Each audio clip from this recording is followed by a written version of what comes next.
I wanted to be an FBI agent since I was a little kid.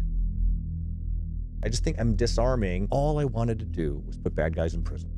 I'll tell them at the door. I go, listen, I'm not here to arrest you. I just want to talk. I want to gain an understanding of what your side of the story is. I'm always hearing from other people, but I'm looking at you right now, and I don't think you're a bad person. I don't think you intended to hurt anyone. Come on in, sits down. An hour later, I walk out with a signed confession. I reversed engineered my education and private sector life to please the FBI. I was damn near the youngest agent in America at age 25. Welcome to the Bubba the Love Sponge podcast, and I really am excited about this next guest. I've been warned by Matt Cox, though, that this guy's so good and he's so on point that you'll get a ton of comments about him. He'll get a ton of views. He's sharp. He's a former FBI guy. We got so many things to talk about. His name's Tom Simon, but the bad thing about him is that he's so dead on that nobody in the comments sees. Usually in the comments, you need a little bit of disagreement to go kind of back and forth. And this guy, nobody disagrees with him. They're all just like, God, Tom killed it. I like Tom. He's the best. He's smart. So nobody really gets adversarial with Tom. I'm sure your audience will grow to hate me in some way. Well, I don't know, man. They hate me pretty damn bad. So anyway, welcome, Tom Simon. Thank you, Bubba. Thanks for having me on. It's such an honor. FBI agent, 26 plus years. Yes, sir. We have some common friends, and we just talked about, Todd Foster. Great attorney. Represented me once. Former FBI agent. Former 17 years, I think. Yeah. Is that what makes? Is that the beginnings of maybe a good federal criminal guy to have that as your base? That training. I think a former FBI agent who becomes a prosecutor, who then becomes a criminal defense attorney, is every FBI agent's worst nightmare. That's exactly the guy you do not want picking my case apart. He knows exactly how you're wired. I met him when I went up against him on a case, and and we ended up prevailing. But man, oh man, did he run us through the ringer! And I got to tell you, procedurally too.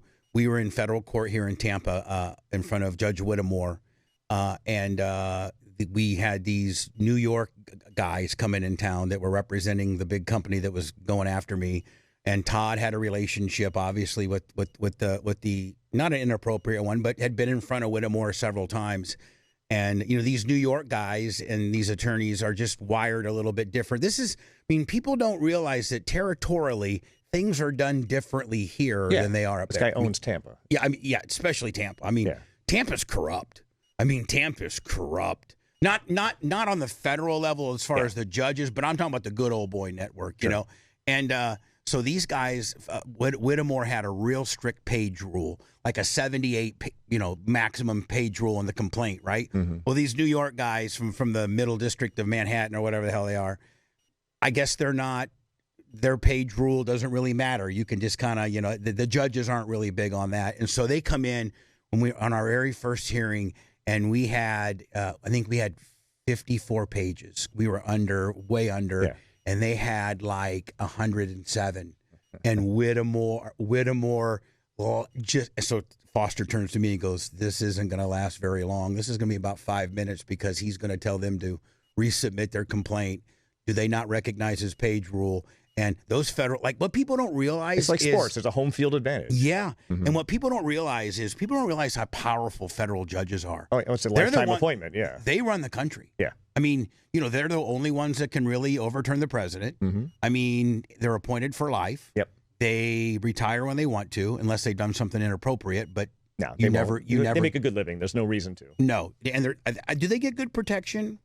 You mean like the U.S. Marshal Service is available to protect them if there's a threat, obviously. And I had situations where judges were being threatened and the U.S. Marshal Service was called in to protect them.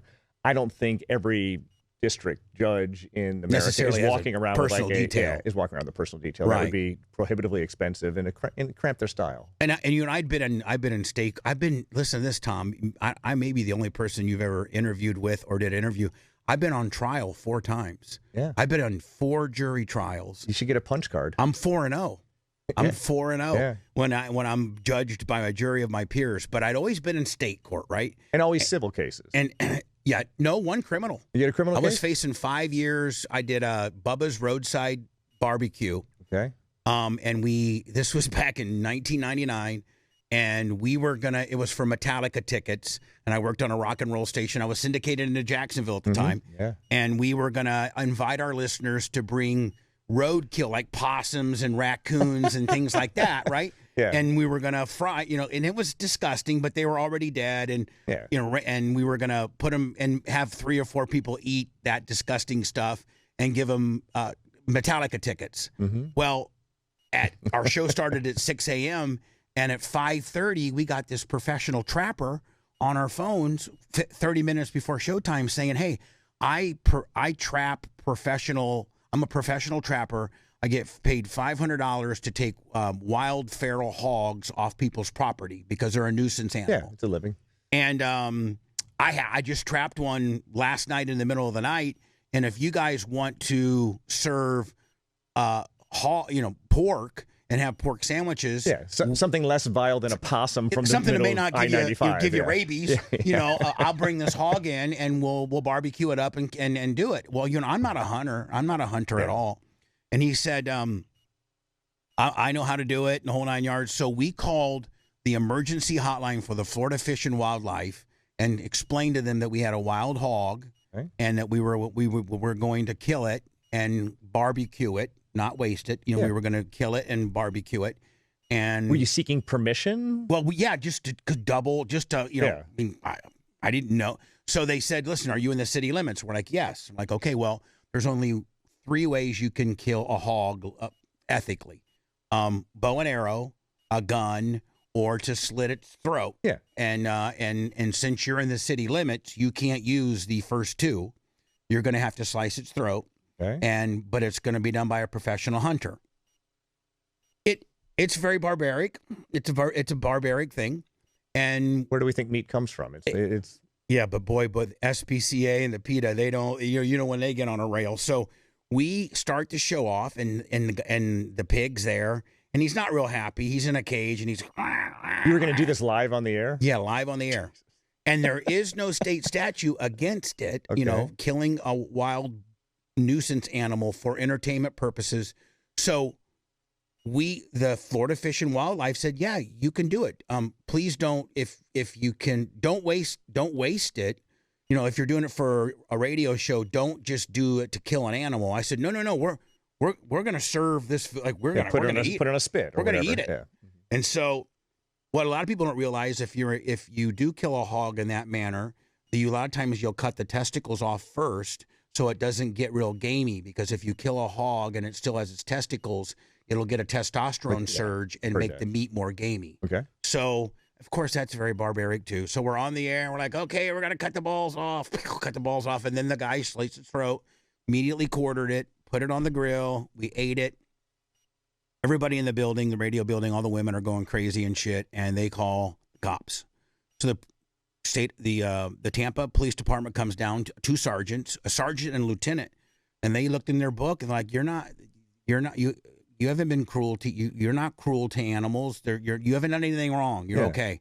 Well, after PETA and SPCA and everybody organized, I got arrested for the killing of cruelty to an animal for entertainment purposes.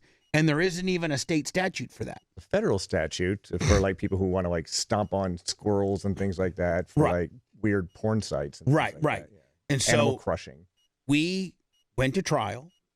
The state comes to Clear Channel and says, if you fire Bubba, we'll drop the charges. And we're like, we're going to trial on this.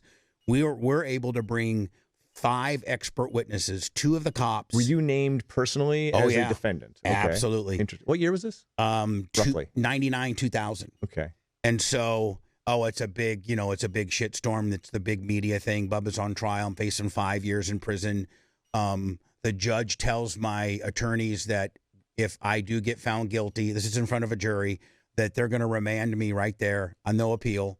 Like it was just a complete, dog and pony shit show like you've seen. Elected judges. Yep, yeah. Exactly. So we brought in 5 experts, 2 of which were veterinarians that say they killed. Was there any record, Bubba, of your conversation beforehand with Fish and Wildlife from the state of Florida? Yes. And so their green light on this was that entered into evidence? That was one of our witnesses. was the person that gave us the sergeant from and they testified truthfully that they told you it wasn't a problem. Yes. Well, then the case over. I can't imagine that the prosecutor should have walked away. The prosecutor came to us the day of closing arguments, and we had 5 experts, including the Florida Fish and Wildlife person, including 2 veterinarians, and the state couldn't find the state had 0 expert witnesses because they couldn't find anybody to say that what we had done was wrong. Right. So they come to my attorney at 7:55, 5 minutes before court opens up, and we knew we were going to we knew that we're closing arguments, and said, "Hey, listen, will you settle for a misdemeanor fishing without a license fine?"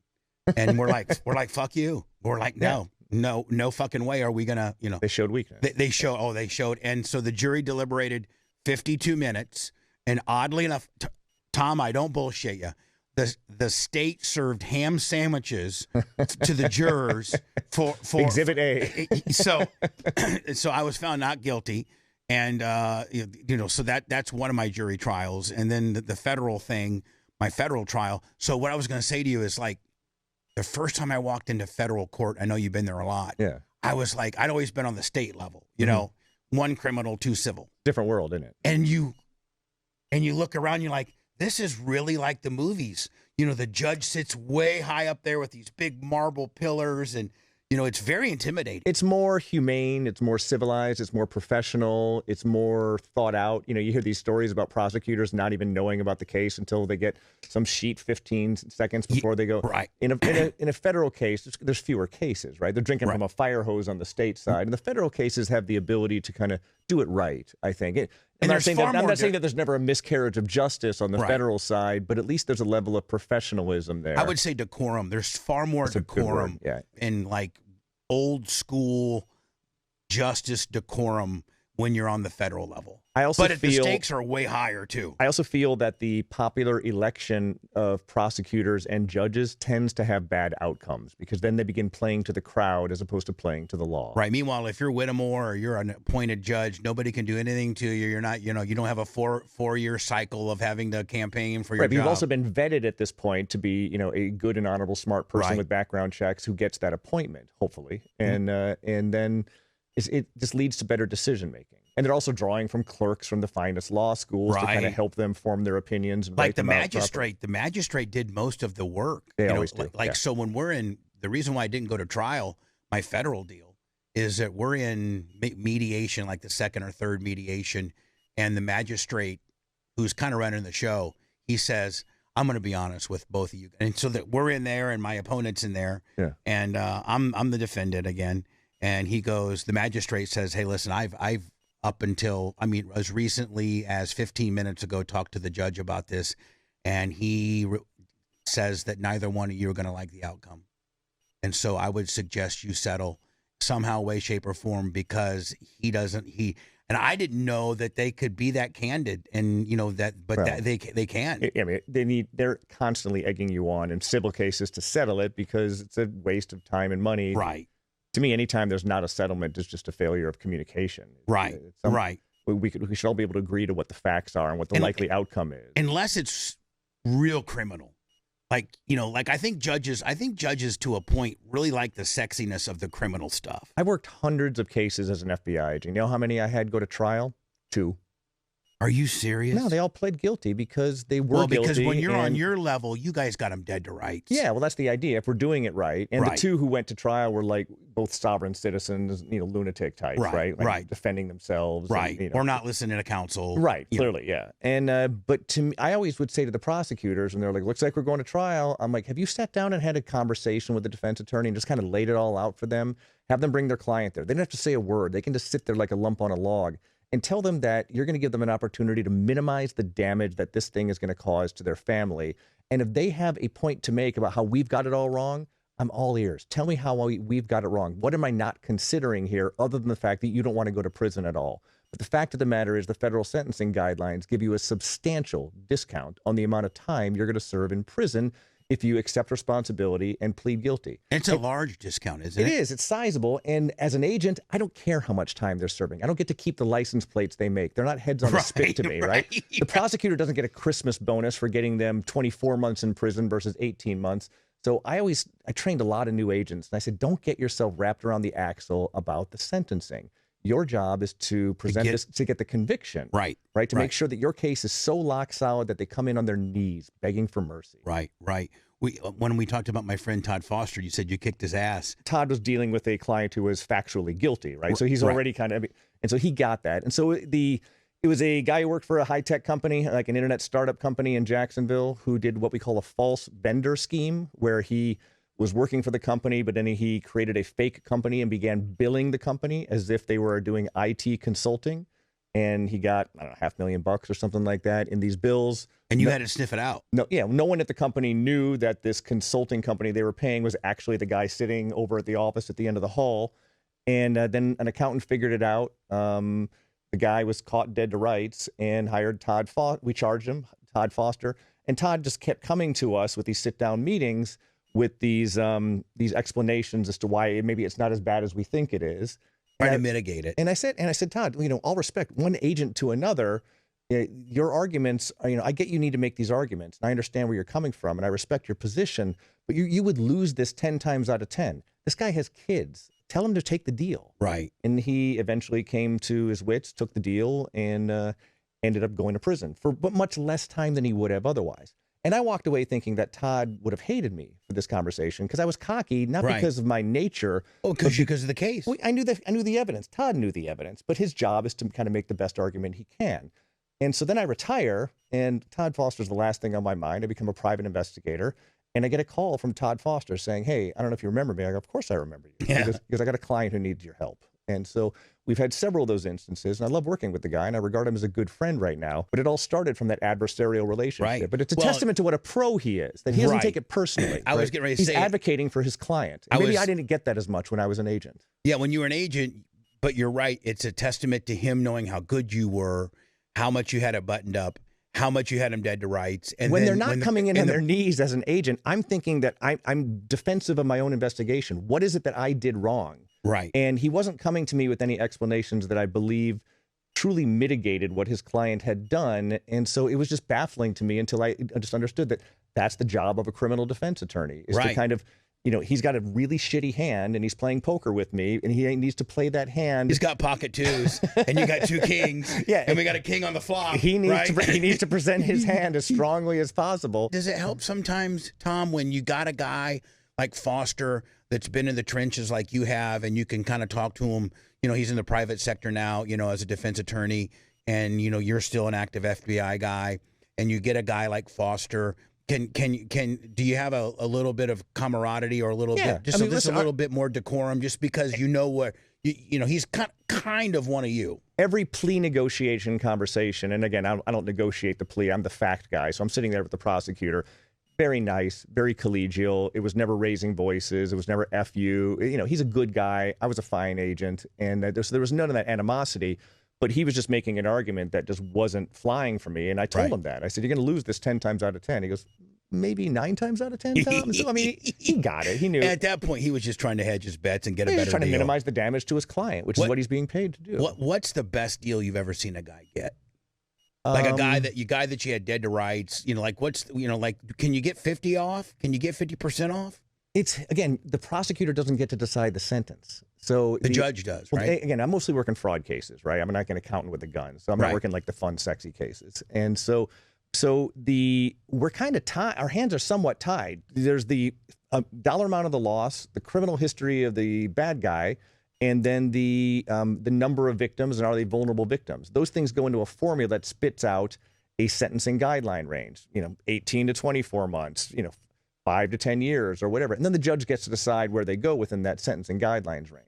The prosecutor has some flexibility to say, we will recommend to the judge to go on the low end of the guidelines because this guy is not John Dillinger. Right. But it's the judge's decision. If the judge feels like this guy is going to go sideways on him or doesn't like the way he looks, the judge can do whatever he or she wants within that sentencing guidelines. And now the sentencing guidelines have gone out the window as being nothing but advisory. And so the judge can do whatever they want anytime. So it's not like the state court where you say, okay, can you agree to 12 years in prison? They go, sure can. And then you shake hands and the judge is kind of bound by that. The federal system, the judges have that power. Right. In fact, I think, Tom, that it was just, I don't know how many years ago it was, but it was about death penalty in Florida where the judges used to be able to make that sentence, and now it has to go to a jury. Federal system's like that too. The federal system is the only time that a jury gets to have input into the sentencing is a death penalty case. And it has to be, does it have to be anonymous or does it have to be all in, or does it just have to be a majority? Good question. You'd be shocked to learn that most of my fraud cases did not go to the death penalty phase. But I got a trivia question for you on me. that you may not know. All right. I may stump Tom.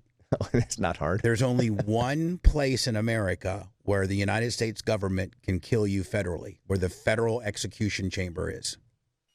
Oh. It's where Timothy McVeigh died. Terre Haute, Indiana? The Supermax. Yeah, you're from there, right? Yeah. Yeah, I'm from Chicago. So, yeah. I was on B96 back in the day. I heard you telling the cops Now, are you from Chicago? From age like 0, I'm 4 years younger than you. So okay. So the entire 70s, then in 81, my old man got a job with Ronald Reagan, so we moved to D.C. But what a great time to grow up in Chicago. Yeah, WLS. Oh my God, just listening to Steve Dahl, Larry Lujack, and Jonathan. It was great. Records, I was a radio nerd. I was even as a little kid, I was a radio nerd. Kevin Matthews. Well, okay, then again, since we're both kind of radio nerds, in 81, I moved to D.C. because Reagan gets elected. Man. Well, Howard Stern. He was the local guy on DC 101. Yep. And then we had Don Geronimo and Greaseman, of course. Right. And then syndication starts happening. Right. I come home from college, and Howard Stern's back on the radio. And where'd you go to college? Clemson, South Carolina. You went to Clemson? I did. And I feel sorry for you right now. They're not doing so good. Is Dabo okay? They have good years and bad years. Is Dabo okay? Or is Dabo a victim of not knowing how to play the NIL portal game? Just like in criminal, you got to play the hand that you're dealt. Yeah. Think about how, as an FBI guy or as a private investigator, think about, now, you remember back in the day, because you're my age practically. Yeah. Remember Craig James and Eric Dickerson got the SMU the death penalty for getting a couple. They were out of commission for a while. I think they got a couple Trans Ams out of the deal. I mean, maybe $10,000. And now these guys are all for sale. Isn't that crazy? It's like, well, you think about these people who are in prison for like weed, and now it's like legal damn near everywhere. Now it's legal to pay a guy. Yeah. Now it's legal to talk to a guy. Mm-hmm. Now it's legal to say, Tom, you look like a great linebacker. How about a new Lamborghini and $1.5 million? I can have that conversation with you. And so, peripherally, if you think about it, I mean, people's lives were ruined. Yeah, but think about how underhanded and shady it is now. Oh yeah. I mean, when you legalize something, that has been so drastically illegal, I mean, that's where all the heathens come out. Well, now we have like sports betting apps advertising on the games. These players have every incentive in the world. And did you see those two pitchers from Washington that were, so you make $6 million a year and you're going to worry about $5,000 for the third pitch? You'll appreciate this. So when I was a new agent in Chicago in 1995, this wasn't my case, but it was a case that was happening around that time. Where'd you live in Chicago? Belmont, Ashland, and Lincoln. Got it. Okay. And so Northwestern football, Northwestern University. Yeah. Garbage. The players got with the Chicago mob and said, you know what, even though even though you're losing by a lot, there's still a point spread on these games. What if you guys were to throw the game by 30 points instead of 21 points? And then the mafia can make money. And a ton of it. The players agree to that. They begin throwing the games even worse than they were losing. They went years without winning. They were like 2-20. It was bananas. Right. But here's what was interesting. We got criticized in the local media for defending the integrity of the point spread. Our position, of course, was no. We're trying to get organized crime out of college sports. Right. But they're fucking with you because you're criticizing the integrity of what the money line is. You've been run through the ringer by the media as well as anyone, so you get used to it. That was one of my first tastes of being run through the ringer. And Chicago media, man. I was a DJ there. I was a radio personality 2 different times, and radio anywhere else in America doesn't emulate Chicago radio. Because when you're in the media, WGN, which is a station that can be seen everywhere, the Chicago media is ruthless. I was actually good friends with Bill Curtis. Remember when Bill Curtis? Yeah. So when I was on B96, I've been at American Greed a bunch. That was his production company. And what a great guy. So I was on B96, which was at 643 Ohio Street. Mm-hmm. And in the old CBS building that's now since been demolished. I used to work there at the same time, but that's a whole other story. You worked at 643 Ohio? Yes, but here's why. before I was an agent from 1992 to 1995, I was a CPA with a firm called KPMG. There was a small window of time during that same window where the Illinois lottery drawing left WGN and went to WBBM. I was an auditor on television, supervised on Channel 2 in that same studio where the Nixon-Kennedy debates were. They'll show you the chair. Yeah. When they're giving you, when I was an employee, right, and they give you the chair, they'll show you the Nixon-Kennedy, that little room. It has a gray little chair. So I was on the 10 p.m. news every night. I would select with Johnny Morris and Bill Curtis. Skilling, the news guy, who's the brother of the Enron guy, the nicest guy in the world, and Tommy Skilling. And so I'd be on TV every night supervising the lottery drawing, and I'd walk down the street in Chicago the next day, and guys would come up to me, urban fellows, and go, "Yo, man, you the lottery guy?" And I go, lottery guy? They go, "You got to hook me up." You'd be like, "No, man, no, brother, no." Remember how taboo Cabrini Green was? Yeah, I mean, I had to do a bunch of arrests and searches there. Yeah. As an agent, was it even sketch to go down there? You brought someone with you. That's not an interview you do alone. Remember when Jane Byrne got on TV and says, "If I'm the mayor, I'm going to live there for a month." Remember that? Yeah, that was. I think Cabrini Green's been demolished, hasn't it? It's pretty much gone. I mean, that's such a high rent area. It was just surrounded by high rent areas. It was just a matter of time. Yeah. So Bill Curtis is doing the 6 and the 10, or the 6 and the 11, and I'm on the air at B96 from 6 till 10. Well, I'd have girls, and I knew the front door guy, and they had so I'm the night guy, and all these girls from Naperville and Schaumburg, always wanting to, can I hear the new kids on the block? Are you over 18? Do you want to see what inside a radio station looks like? So there was this big black guy, and he was my boy, and he worked at front desk, right? When you wide off of Ohio, you walk in, there's a front desk right there. Then you made a right to go to the elevator if you got approved to go in. Right. Or you could go, and then I think the television studios were on floor 2, and B96 and the executive offices were on floor 3. Yeah. But the studio for B96 was on 2, just down the hall from where they did the television thing. Yeah. So Bill would hear that I had girls in there, like these, little hot 19, 20-year-olds, and Bill, very astute. Bill he's a straight arrow. But, very highly regarded. This is Bill. I mean, Bill Curtis. Emmy guy. Yeah. So I'd be playing a song, and my producer, Jimmy, would come out and said, "Mr. Curtis wants to word with you in the hallway." So I'd go out there, and he goes, "Mr. Bubba?" And I go, "Yeah, hey, Bill." And he goes, "I see you have some visitors. I'm just going to go now." Eddie and Jobo did mornings, and then Karen Hand did the news, and there was a news window there. So the studio was here, then the news window was here, and there was a window. Bill would say, "I'm going to hang out in the newsroom a little bit just so I can see some of the window dressing." Oh. So he would nothing inappropriate, nothing topless, nothing like that. But he had eyeballs, right? But they were hot looking 20. They were hot looking, Northwestern chicks, and so Bill had an agreement then. I would then tell the girls, "Hey," because I got off at 10. I would say, because, at that time, Bill Curtis and Johnny Morris and all those, they're all superstars. I said, "Hey, do you want to go down and watch the Channel 2, news?"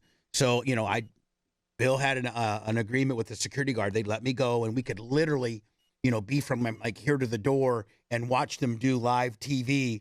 And Bill Curtis and all, and the girls would get such a big. That was me and Bill's understanding. He and he was just such a great dude. Is he still? I think he's still alive. He's still alive. Yeah. He has a production company. He was doing a lot of science shows on like Discovery Channel and maybe A&E. He's a real science nerd. Well, he also had, and I don't know if he's still doing it or not, but I think he had a grass-fed beef company. Yeah, I mean, he's super successful. Oh, yeah. I mean, I think he had smart as a big farm like in Oklahoma or something like that, and he was doing this was years ago. Yeah, I reached out to his production company guy about a year ago asking if they, Stacy Keach is the voice of, and Stacy Keach is like American Greed. I've been on 3 episodes of American Greed. And so I reached out for them and say, "Hey, listen, Stacy Keach is getting up there in the years. I have a decent following on social media as a true crime guy. I'd like to be the new host of American Greed when you think it's ready."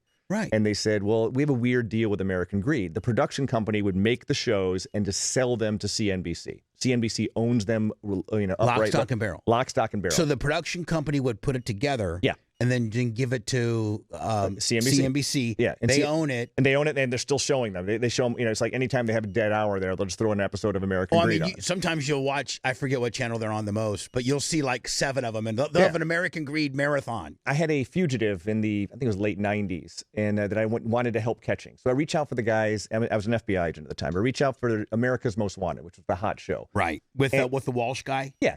And so I reach out for them. I'm talking to them, and they go, listen, we're going to tell it to you straight. We don't do white-collar crime cases. They're so boring. There's no way to make a financial crime case come alive on television.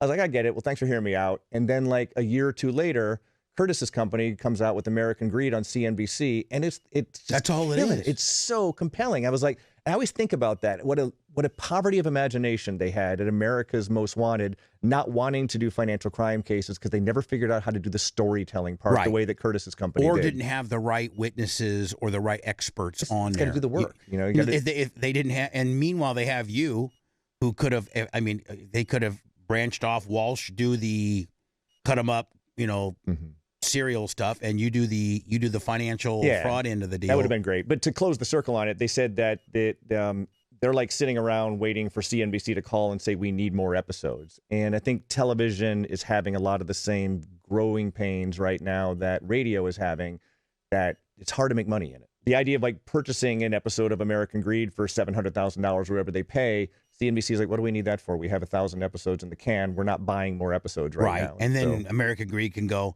and we got however many subscribers on our YouTube channel, and that costs us nothing. That's mailbox money. We can just keep running. I mean, it's a tough time to be in your business. Oh, well, that's why you got to be a Matt Cox and stream, or you got to. Yeah.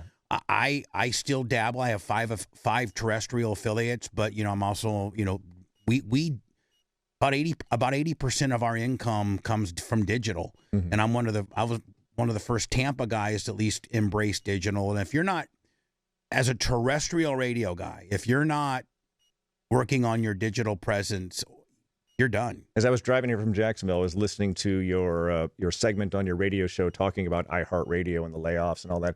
It was just sad because I grew up as a radio guy. I listened to radio. You and I are both radio nerds. Yeah, I knew like obscure DJs that I was into. We could get into some obscure DJs. When I was in college, at Clemson, I used to get up at like 2 a.m. sometimes because you could get AM 1000 from Chicago. And Kevin Matthews and Jim Short. Yeah, all that. And even listen, and they had it in Steve and Gary used to replay their show overnight from like midnight to 4 a.m. or whatever. And I would listen to the replay because that somehow something to do with the night sky would make that signal. Yeah, they had go all the way from Chicago to Clemson, South Carolina. And I could catch it very faintly. And I used to listen to that. And it kind of brought you back to, well, listen, like I said, Chicago radio is. I've been in.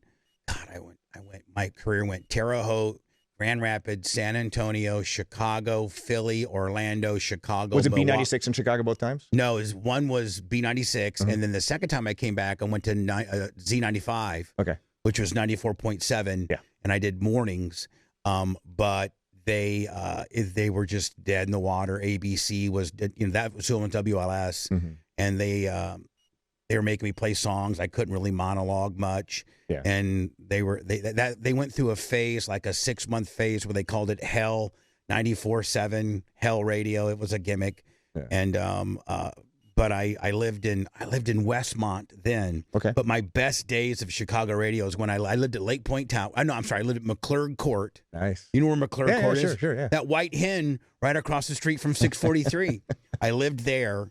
And it was before they built that big skyscraper in front of. You just walk across the street to work? Oh yeah, I mean, plus, if you had chicks, you go down to any nightclub, and as soon as you bring them, I lived on the 38th floor, and you always have your.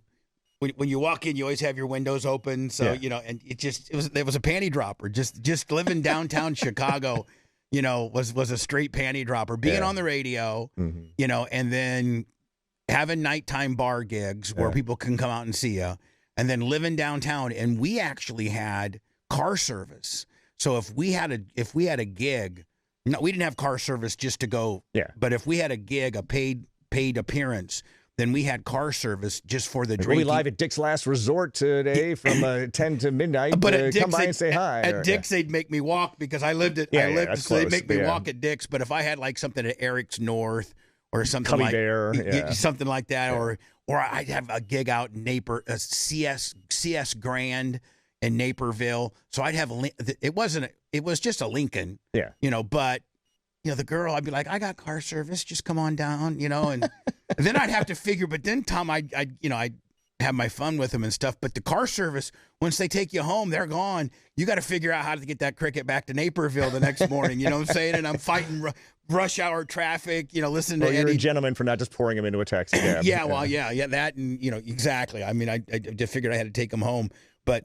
You being born and raised in Chicago really is pretty cool to me, because not a lot of people understand the Chicago media landscape like you do. Yeah, well, after I graduated Clemson, I went right back to Chicago. So I was there from 92 to 2009. So that was the majority of your FBI work came from Chicago. 13 years as an agent in Chicago, then 7 in Honolulu, and then 6 in Jacksonville. Then I retired in Jacksonville. So what was between the three cities?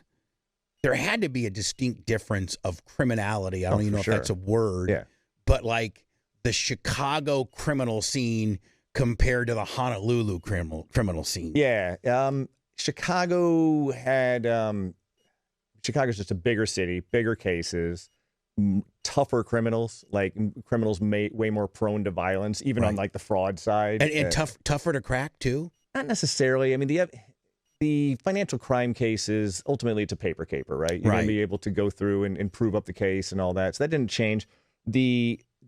Again, during that process, though, you're not just making the case from paper. You're out there on the streets knocking on doors, trying to get people to open their door and talk to you about witnesses in the case. You'd be in the far south side or the far west side. You'd knock on the door. I'm looking for Leroy, and they don't know what it's about. Like, which of the 50 things that Leroy's involved in are you here to talk to him about? And I just put their minds at it. I say, no, he's not in any trouble. So you need to talk to him about something. It involves a check fraud. Here's my card. Could you have him page me? And, so it was just more difficult. In Hawaii, as soon as you knocked on someone's door, you're invited in. You take your shoes off. You sit down. Do you want to, can I get you a Spam sandwich? And so it was way more collegial with the people that you're dealing with. Did you actually we just had a caller on the show a couple of days ago who lived in Honolulu and was talking about just how expensive everything is. That's the problem out there. He didn't really like it, but did you like it? I liked living there. Probably for the first 4 years, it's kind of like being on constant vacation. But then you start to realize, okay, well, I've done everything. I've been to every beach. I've done that. I'm going broke. My kids are not getting properly educated, and because the schools there aren't great. Right. And so then you start to think about, okay, what's my exit strategy? And then you start thinking about proximity to extended family. People say they're going to come visit you in Hawaii, but they don't. Maybe they do once over the course of 7 years. Right. But it's not like, and so, the kids are getting older. If you live in Chicago and I live in Indy, we can see each other a lot. Right. But, you live in Honolulu. Tom, I'm sorry, buddy. Even if my brother, I might only come see you one time. Right. I got cousins at the kids. And just the expense. Yeah. Right. Exactly. Yeah. I mean, something horrible. Your wife's dad dies. You're going to spend $10,000 flying everybody back for a funeral. Right. And so I was going broke, and so I needed to find my way out. An opportunity to transfer to Jacksonville, Florida, came up, and I jumped at it. And Jacksonville, which I was syndicated in for years, as you know, it's a good little town. Here's what I say about Jacksonville. It is a great place to live. I wouldn't want to visit there. Jacksonville, when it comes to groupies, the best as far as radio, antenna chasers. We used to call them antenna chasers. And in law enforcement, they're badge bunnies. They're badge bunnies. Or in hockey, they're puck bunnies. They call them puck bunnies because my buddy, so funny. I got a couple of Lightning guys, so they call them a puck. Look at those 2 puck bunnies in row 2. But Jacksonville was always so good with chicks. I think Jacksonville has so much going for it. My only point when I said earlier is that if you're from North Dakota and you've saved up to go on a Florida vacation, you don't go to Jacksonville. And by the same token, don't go to Orlando either. Well, unless you got Disney and little kids and stuff like that. But next thing you know, you're broke. But Tampa, St. Pete, Clearwater, there's amazing beaches. Naples. It's fantastic out there. Fort Lauderdale. You know what? Also, the Panhandle, Destin. Oh Fort my God! Walton Yeah, my mom Beach. retired out there. It's fantastic. We're heard in Panama City and Fort Walton Beach, and I did an appearance. I've been in Fort Walton Beach several times, and it's beautiful. Yeah, and those guys get the shit beat out of them by a hurricane every 5-6 years. They're the armpit of Florida. They take it. It's ground zero for that. Us Tampa dudes, we always like. It's gonna hit Panama City or Fort Walton. It can't bend. it's not a Beckham bender. It's not going to bend around Cuba and hit us. And last year we got, or 2 years ago or whatever, we got nailed. We got nailed. And Jacksonville gets them sometimes. Something about the topography of Jacksonville doesn't get hit so hard. I live kind of between Jacksonville and St. Augustine, and St. Augustine is constantly getting flooded by every. Point Verda. I live in Ponte Vedra. Yeah, Ponte Vedra. Yeah. That's where all the rich people live. Well, I don't know. Yeah, you can buy yourself into it. You used to be able to buy yourself into a really good house in a really good neighborhood in Jacksonville area for less than $500,000. Then COVID happened. All the New Yorkers came down, and then suddenly everyone's a house millionaire. Do you think that with this Mudabi guy or whatever, they're saying that there's just no way his stuff's going to work, and they're saying that there's going to be potentially X amount of New Yorkers, that move down to Florida, and that we could see another housing influx. Do you think when New Yorkers, or do you think that would happen? Do you think that's going to happen? I think as long as interest rates are 7%, a lot of people like me are locked into their 2.5% interest rate that they have on a 30-year mortgage, and they ain't going anywhere. Were you ever involved in, I think one of the biggest white-collar gimmicks ever to come out of Jacksonville was the McDonald's gimmick? That was my squad. So I arrived in Jacksonville in 2016. I'm sure you asked about it every time, aren't you? Yeah, I get asked about it, but it's a great case. And there's a great documentary on HBO, the McMillions, right? And so it was my squad, but I arrived just as those agents were kind of all being promoted elsewhere. Did they get promotions, on that? I know one guy named Chris, who's the supervisor of the squad. He went on to become he got a promotion. I don't know if it was because of that or because he's just a good agent. And the case agent, I believe, got a transfer to he's sort of a kind of edgy, fun guy. He was on the thing. I never met him personally, but he transferred somewhere else in the Southeast. When the FBI gets a big slinging dick like you, or gets a guy that is, I appreciate the characterization. Look, gets a guy that really you can knows how to make cases. Yeah. You guys have stats, and you guys have, of course, stuff that you go by, and when they get a guy that's sharp, how do you expedite up? Like, Bubba, I went 26 years without a promotion. Why? Because I want to work cases, man. I don't want to manage people. You want to be on the streets. I want to be on the streets, knocking on doors, making cases, putting bad guys in prison, then and now. And so I have zero interest in being a manager. I could be a mentor, make me training agent of a young agent. I did that a ton. They're like my children, the agents out there that I trained, and I was their field training officer, basically, for lack of a better term.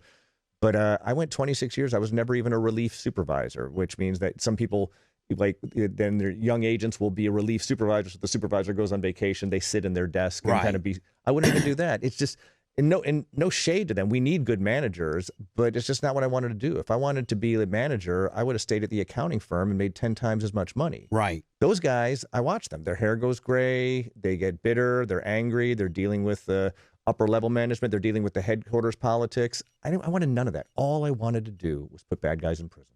And what was your first year in the FBI? So hold on. You go Chicago, then you go Honolulu. Well, no. As a kid, Chicago. So I got to D.C. Well, no, D.C. with your dad. Yeah. Because your dad is He was just worked for he was like a landlord, a property manager for the government. So you went through high school in D.C. Yeah. How was that? That's fine. You probably weren't in D.C. proper. You were probably in Tyson's Corner. Or I was in like Arlington and Alexandria, Virginia, but I went to school at a school in Washington, D.C., so I would literally take the subway every day to school. Right. Did you ever get to go to the White House? Yeah, when Reagan was president. So they would bring the families of the employees there to stand on the lawn, and he would get in the helicopter, and we'd all wave to him, and the helicopter would take off. It was neat. And we would get VIP tours when Grandma and Grandpa would come to town, and Dad wanted to show off. Right, exactly. Now, there's a VIP tour, because I knew a guy the VIP tour is the same as the normal tour. That you stand in line. Oh, really? Yeah. Because I had a guy that did 30 years for the Secret Service. Yeah. And he said, he just retired out he actually retired out when Biden, because he just wanted out. Yeah. So it's whatever. Tough work. And he told me, maybe because it was Secret Service specific, if you ever want to come, give me a 60-day notice. I'll tell you the days that I could give you a way better tour of the White House. I'm sure. Yeah. That's just probably because it was a Secret Service. I mean, the White House tour that I went on a dozen times during the 80s was very much like here's the Lincoln Room, and you're walking behind like a frozen rope. Yeah. It's not like you're going through the president's underwear drawer. No, I don't think you can and, even get. I don't think they even get you close to the West Wing. No, it was a bunch of kind of I think ceremonial it's just the rooms. main house, you know. Yeah, downstairs. The president lives upstairs. He lives above the store. Yeah, have you ever seen pictures of how of the living quarters? Just on television, like same as you. Yeah, I had no. My dad was not some high level Reagan guy. You know, when a new president comes in, they bring in like 60,000 political appointees to help kind of run the agencies. And so, you know who I'm friends with? Who's that? Roger Stone. Oh, really? Yes, had him on my show several times. The character. What a character! He was a big Ronald Reagan guy. He had access. He actually, when he was doing his, he first started under Nixon, and then when Ronald got there, he was working as, what do they call those? In D.C., the big movers and shakers. Like a lobbyist? Lobbyist. Yeah. He had one of the largest lobbyist firms, and he actually had where he could get a hold of Reagan. Yeah. That was kind of his. I mean, with that comes money and power, doesn't it? Exactly. I mean, people don't realize having a tether to, I don't know that a lot of people do. I mean, yes. I mean, so while my father's employment was contingent upon Reagan remaining president, so that re-election in '84 was very important to us. My dad wasn't kind of a political mover and shaker. He wasn't a Roger Stone. He was a property manager for the General Services Administration, who are the landlords for the government. Important work, but we're not talking like the nuclear codes. He wasn't carrying the football. Yeah, so like then that. you graduate high school out of D.C. area. Yeah, and then and what Clemson of all places? Pretty Girls. I was doing the Bubba thing. In warm weather. Doing the Bubba thing. Yeah, you. I remember I worked at a comic book store in high school on King Street in Old Town Alexandria, Virginia, and I remember having lunch at an Italian restaurant next door named Gino's, and there was a Clemson football game on there, and the little plug-in TV there. And I saw the most beautiful woman in the world there, and she had a tiger paw painted on her lips. And I said, if the girls in Clemson look like that, I need to go to Clemson. And I was going to major in accounting, which is like majoring in refrigerator repair. It doesn't really matter where you go. Like a Harvard guy with accounting is getting the same degree as a guy who goes to DeVry. Right. You're learning a trade. You're an accountant. Yeah. And so 4 years? 4 years, yeah. Get an accounting degree, get a job with a big accounting firm called KPMG. Well, they're national, right? It's the biggest accounting firm in the world at the time. And they said, where do you want to go? And I said, well, I grew up in Chicago when I was a kid. I'd love to go back there. And they said, done. And so next thing you know, I'm at Wacker in Michigan going to work. Lower Wacker. Yeah. People have no idea. Upper Wacker, Lower Wacker, the L. It's the busiest street that doesn't appear on a map. When I was on Z95, my office was right across the street from the Chicago Theater. Yeah. So I had a little office, and I could look out my window, and there was the Chicago Theater. Beautiful marquee. Yeah. Oh, what a beautiful, and I saw Van Morrison there. Did you really? Yeah. Wow. And nothing's prettier. The one thing I want to do in my bucket list, because I've seen it a million times, but my fiance's, I'd like to take her to the Miracle Mile during Christmas. Yeah. That's I had an opportunity. So my buddy Randy Michaels is the president of the Tribune Company circa 2010. Okay. In the Tribune building. Yeah. And at that point, they still owned the Cubs. WGN television. WGN radio. And so I go in, his name's Randy Michaels. He's the guy that discovered me shock jockey wise. He was the guy that brought me down to Tampa and said, let it loose. Stop being stop being a, hey, it's Bubba, and here's the new kids on the block on B96. But instead, being long form monolistic type radio. He was the one that kind of opened that window up for me. So we shot.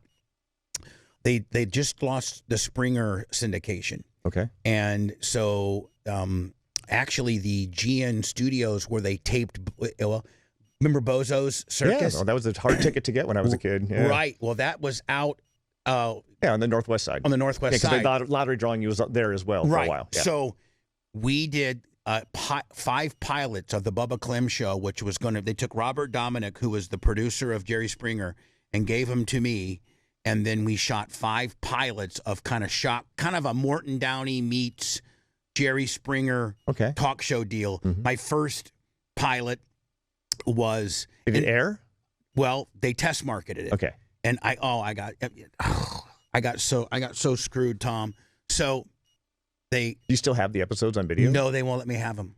They own them, because if I had them, oh my God. Yeah, my first episode was... First thing is I was on Sirius XM at the time, so I had a global audience. Yeah. So I could stack the deck with the audience of being all Bubba Army. Okay. You know, so I actually got on the air. I knew we taped. The crowd was going bananas for you. Yeah.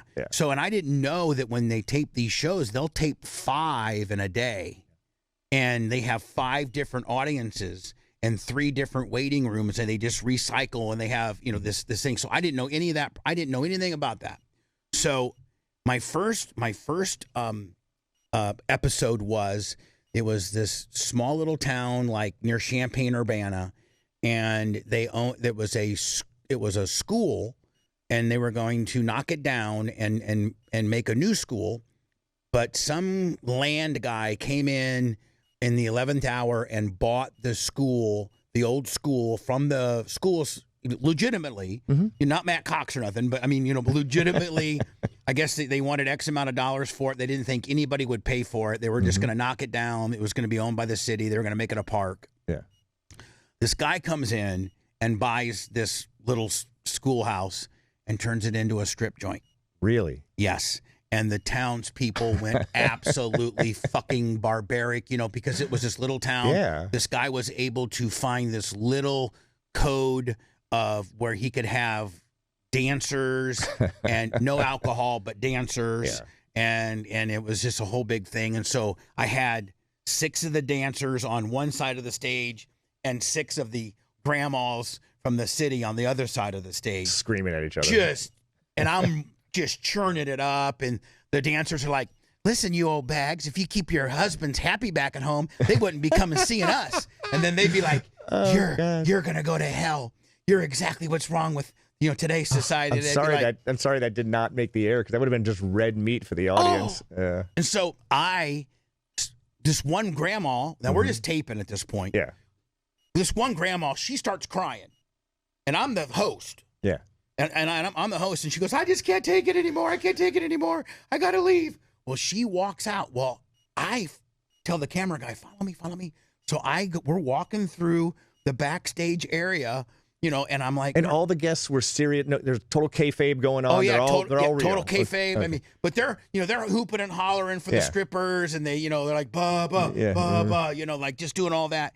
And so I'm walking backstage, and I'm like, Grandma, what's wrong? She's like, I don't want these women in our town, and you know how people up north, like in Milwaukee and Chicago, you know, Grandma, she'll sit down and have a beer with you. Yeah. You know, people up north, though, you know, that's not right. Their husbands were working men. They're working men. So I happen to have Randy, the CEO, told me, listen, one thing you need to do is when you come to shoot for the day is bring a case of beer for the cameramen and tell them that I, the CEO, give them permission that after they shoot the 5th episode, you all can have a couple beers. Yeah.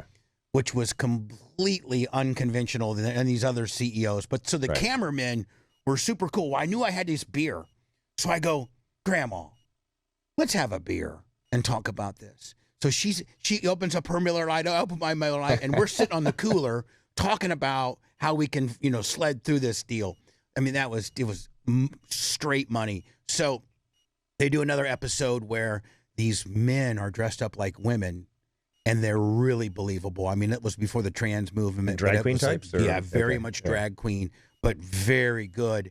And I had men in the audience that wanted massages, and these guys are massaging them, and then I give the big reveal that it's really a girl, the big bait and switch, and they're ready to, you know, I had to get security out, and, you know, so we shot 5 of these episodes. They test marketed them in Des Moines, Iowa, and like Salt Lake City, a very conservative one. And then there was 3 test markets And they went like focus group, or they bring people in to watch it, or it was never broadcast on those never stations, broadcast. right? We're going to fill a room with 30 people with the dial. You like this, you don't like that, type of thing. Okay. They brought it in. They brought in like they rented out like a little movie theater, and they had these instruments where they would say like, not like, and all of them tested great. Oh, really? So I go, and they offer me a $6 million a year contract. Wow. That's if I hit my bonuses, but it was a $3 million base.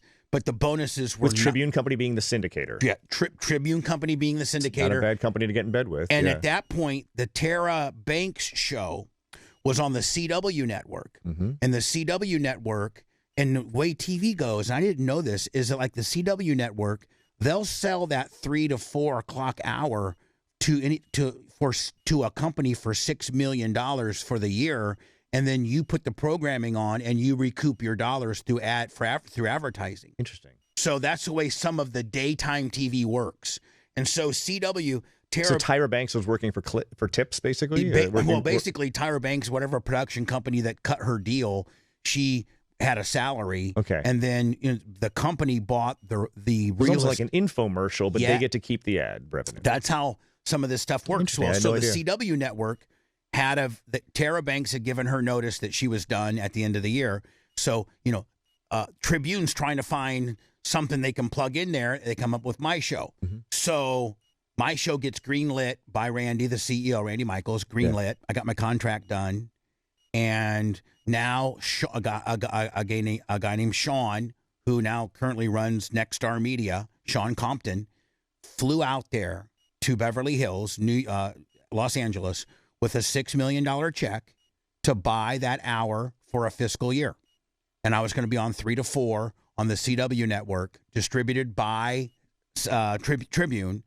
And they're at the table. He has the check. And Randy gets involved in this email scandal.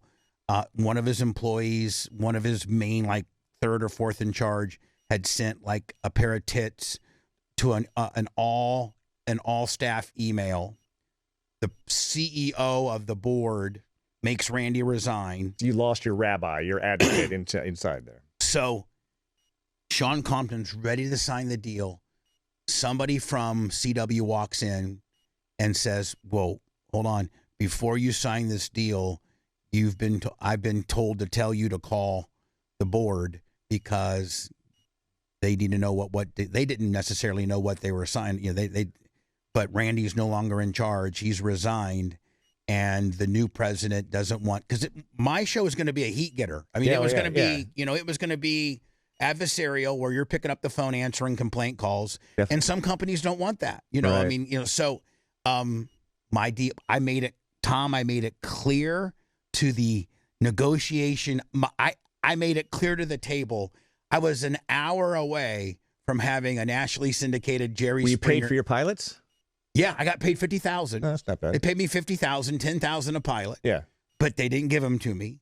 And because if I was able to show that to somebody else, I maybe could have gotten picked up from somebody else. But exactly. I could never. I tried in Tampa to find some studios, and you could just never replicate that. You can only replicate that people that are in the television business, that have the facilities, that have the audience, that have the cameras. And so the masters are sitting on some shelf right now in Chicago. Sean Compton, my friend, has them. Oh, really? And he's like, Bubba, he's the president of television programming for Nexstar Media. Yeah. And he's like, so I got that close. I got that fucking close, Tom. That's the story of your career, man. Well, you're always flying close to the sun. Earlier on today, we were talking about this FBI thing that I had. And it was, and I was going to ask you about it. Yeah. So the Hogan sex tape, my wife and Hogan have sex in my house on my surveillance system. My wife and I are getting ready to go through a divorce, and I know that's on my hard drive. I know that episode of what they did is on my hard drive. So I downloaded it and deleted it from my hard drive. Worst thing I ever did. I should have just. You also burned a DVD. I burned a DVD. Right. And I deleted it from the home drive because I had 60 days. I had to be out of the house for 60 days for her to be able to vacate the home. Yeah. Because I owned the home prior, but I still had to give her time to get out. Sure. So during that 60 days, I should have just deleted it. But of course, I fucking downloaded it and made it a DVD, brought it to work here. And somebody stole it and shopped it and got it distributed through Gawker and used it to extort Hogan. Yeah. And so October 6th of 2012, Gawker publishes it. So shit hit the fan. Well, after that, about October 17th or 18th, I've not been talked to by the FBI. Hogan's called the local authorities, but the statute of limitations of me illegally taping somebody in my home, it's kind of even though it's a misdemeanor. Who cares? Yeah, it's a misdemeanor, and the reason why I had surveillance in my bedroom was I had an incident. And early on, when I was a bachelor running hard, I had an incident where a girl came to me and said, "Hey, listen, you raped me." And I said, "No, I didn't. You spent the night. We woke up in the morning. We went to breakfast. We came back home, got in my pool, and then you went home. Like the sex that we had 18 hours prior, like." It was consensual. Right. Why would you have gone to lunch? Why would you have gone to breakfast with me? Why would you have gone and jumped in the pool with me? Why would you have done any of that if I had done something that you didn't like? You think she was trying to extract a settlement from you, or she was having just some regrets, and that's the way she processed it? Settlement. Okay. But I had 2 years prior to that, my agent comes to me and says, "Listen, we're going to put a hidden camera in your bedroom. Now, this will probably never be in play." Well, it saved my ass with her because I said, "You know what? I videotaped it. You didn't know about it, and I'll take the misdemeanor. I'll take the misdemeanor over the rape all day for sure." And she immediately drops it. You can and on tape, you can tell whether somebody's consensual. I mean, yes, no, more, or no. So anyway, I had that. So the Hogan thing gets captivated. I burn it to DVD. I bring it here. It gets ripped off and distributed. In the interim, 6 days after it gets released, I got these two FBI guys because my attorney. It's when Twitter was really, really violent, and we got like these 10 or 15 guys that are on my Twitter account and on my attorney's Twitter account, really saying some. And this is when Twitter was still kind of the Wild West, and people didn't really know what's criminal, what's not criminal, what you can and cannot say. Can I say I'm going to kill you? Can I say you're a piece of shit? My attorney got a dead cat cut in half in his mailbox, and it had a Bubba Army sticker on it. Okay. So we call the FBI to complain about these Twitter trolls that are harassing my attorney, and I just happen to be there. And so I'm just there for window dressing and to validate that he's my attorney, and he sometimes comes on my show and this and this and this. And the two FBI agents are writing stuff, all of the information down for my attorney. And we take a break, and we're all in the break room, me and the two FBI agents. And these two dudes were just like you, just the nicest, coolest, just, you wouldn't think that you'd have to have your defense up with them or not. That's where you tricky son of a bitches get us. That's where you get us. And so one of them, the dark haired guy, goes, "So man, what about that Hogan tape?" Right. I go, "Oh man, I know that is a shit storm." What? I said, "This is fucking ridiculous." He goes, "Did Hogan know he was being taped?" And I said, John, I don't know if his name was John. John, he lived with me for 3 months. He knew I had surveillance. But I honestly can't tell you that if he knew I had it in my bedroom or not. I don't know. I really don't know. So that was my answer. And he kept pressing me. So you're saying if a guy lived with you for 3 months, he wouldn't know that you had video surveillance? And I go, I don't think so. I mean, I don't know. Yeah. I don't know. I don't have my defense up. I'm not lawyered up. You guys are just shooting the breeze. I'm not recording this. We're just shooting the shit, just like you and I are right now. He didn't have any pencils on him. He didn't have. He's just, he's getting a cup of coffee. Mm-hmm. So his other guy goes, "So, Hogan, he didn't consent to that?" I go, "You guys, he consented to it, we arranged, my wife and I were in an open relationship, and we arranged for it to happen. But, with regards to the tape thing, I don't know, guys. I can't, I don't know. That's what it was. That's it. So it comes to I go to the Gawker deposition. And these guys have written, was it 302s? Mm-hmm. An FD 302 is a report of an interview that you conducted. Right. So they have these 302s written out. And they write in the 302 report that I'm not privy of, that I don't even know exists. Of course. That Bubba 100% said Hogan knew he was being taped. They were in on it together. Hogan lived with him for 3 months. And they reiterated, Hogan knew all about video surveillance and knew he was being taped. Well, so I don't know that this 302 exists, but Gawker does. Gawker's got it somehow. Yeah, that's a huge question that I have. The case was never charged federally. They dropped it. Right. How on earth could Gawker have their hands on an internal FBI document from a closed case? I don't know. Okay. I'm not calling you a liar. It's just that's a part of it. That's a real giant mystery to me because those things are sacred. And those things should never leave the FBI unless it was handed off to a defense attorney as part of a discovery package, but the case was never charged. So there's no... Yeah, but now they went to the second DCA and got all these documents unsealed. When you say second DCA, what do you mean? The department, I'm sorry, the Florida second DCA is the appeals court in Lakeland. That's state court. And this was a state charge. But again, the FBI is not investigating the state charge. I know that. Okay, so but all right, so here's it's possible. I could see this happening. The FBI documents the Twitter stuff. They're there for Twitter. They're there for Twitter, but they're documenting everything that you say, and then they hand it off to probably state law enforcement authorities because we cooperate with the locals because we're such nice people. And then from there, the FBI loses control of the document, and it makes its way to Gawker. And then probably through some sort of Sunshine Act. Exactly. So I don't know of this, and I had since my attorneys had talked to Hogan's attorneys, and they're like, listen, if Terry didn't know, Bubba needs to drive that home during his depositions. He needs to really drive it home. Like if that's truthful, and Bubba's being truthful, because at that point,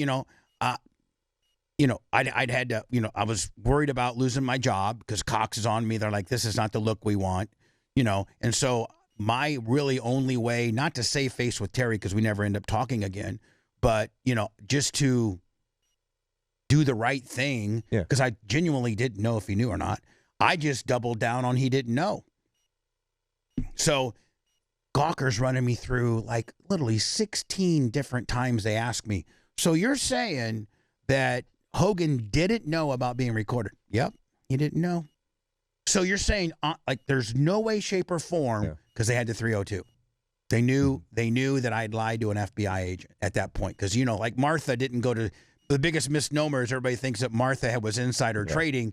She went to jail for lying to an FBI guy. Yeah. Am I right on that? Title 18, Section 1001. I'm right about that, right? Lying, so, I reminded my kids of that every day. That it's illegal to lie to an FBI agent. Exactly.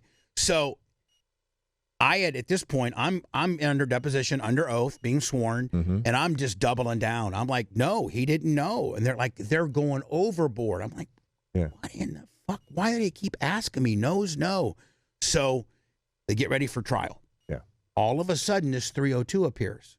My attorney gets discovery, and this 302 appears. Yeah. And I was the number one witness because Gawker was going to bring me up there and say, you believe the FBI agent, or you believe the shock job. Okay. And I was going to if they're going to say, Mr. Clem, you were sworn during your deposition. Yes, I were. Yes, I was. Do you recall speaking to 2 FBI agents? Not really. I was speaking to them in the coffee room, but doesn't matter. You told them, but I didn't tell them that. And so that's what I called pencil whip. They pencil whipped me. They were going to put me on the stand and then make me look like the biggest piece of shit in front of the jury, or potentially arrest me for lying. Because if I doubled down on he didn't know, they're going to believe the FBI agent over me. I mean, was the agent called upon to testify, or no, it didn't come to that? Well, it was going to come to that, but my attorney got a hold of the judge and said, Mr. Clem, every answer out of his mouth will be his assertion of the Fifth Amendment. Okay. And you're not getting, other than his name, whatever the hell you guys want to, but everything he says. As opposed to walking into a 1001 trap like Martha Stewart or a perjury or something like that. Yeah. So my attorney was brilliant, and he even got the judge to make me I didn't even have to go. They just started the court proceedings by saying Mr. Clem would be the next witness, and every question asked to him, he asserts his Fifth Amendment. So they didn't even make me do the dog and pony show and be up there and be uncomfortable and be asked. And it completely gutted Gawker's case. And those two FBI guys did me so dirty. And so I've always told somebody, when you're talking to an FBI guy, you're always playing the game, because they can, they totally, had I known I was being questioned, I would have had my attorney there. I would have tried to record it. Somebody told me that if you want to really freak out an FBI agent is start recording it. Is that true? I mean, it's not pleasant to be recorded, but so many interviews are being recorded these days, and you're never more than 5 feet from a recording device. That I suspect that the agents are kind of accustomed to it at this point. More so now than back in the day. Let me defend the agents. Okay, please do. Okay. There's no way on God's green earth they deliberately wrote up a fake 302. I don't believe that for a second. Okay. I believe that why on earth would they risk their oath of office, their integrity, their pension, their life, writing up something that they knowingly believed to be false? But there was no proof of it.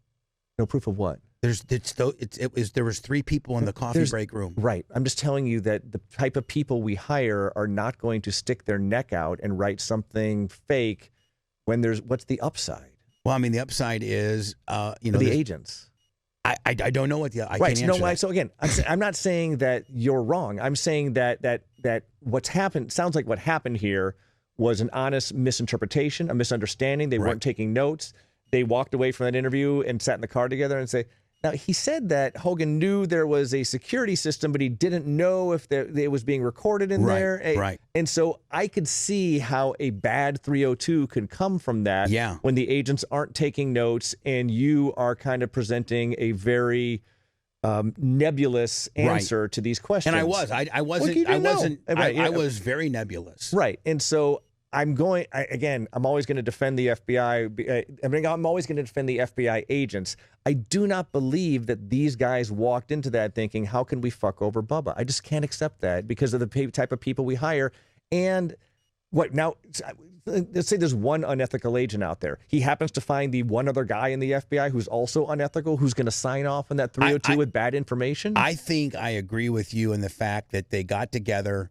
I love your word nebulous. I wasn't definitively one way or the other. And I would love to be able to read that 302 because I bet it said something along the lines of, but Hogan could have known. I'm going to try to find it one of these days. I would love to see it. And get it to you. I'd love to see it because I bet you that it didn't say that Hogan was 100% aware that he was being recorded.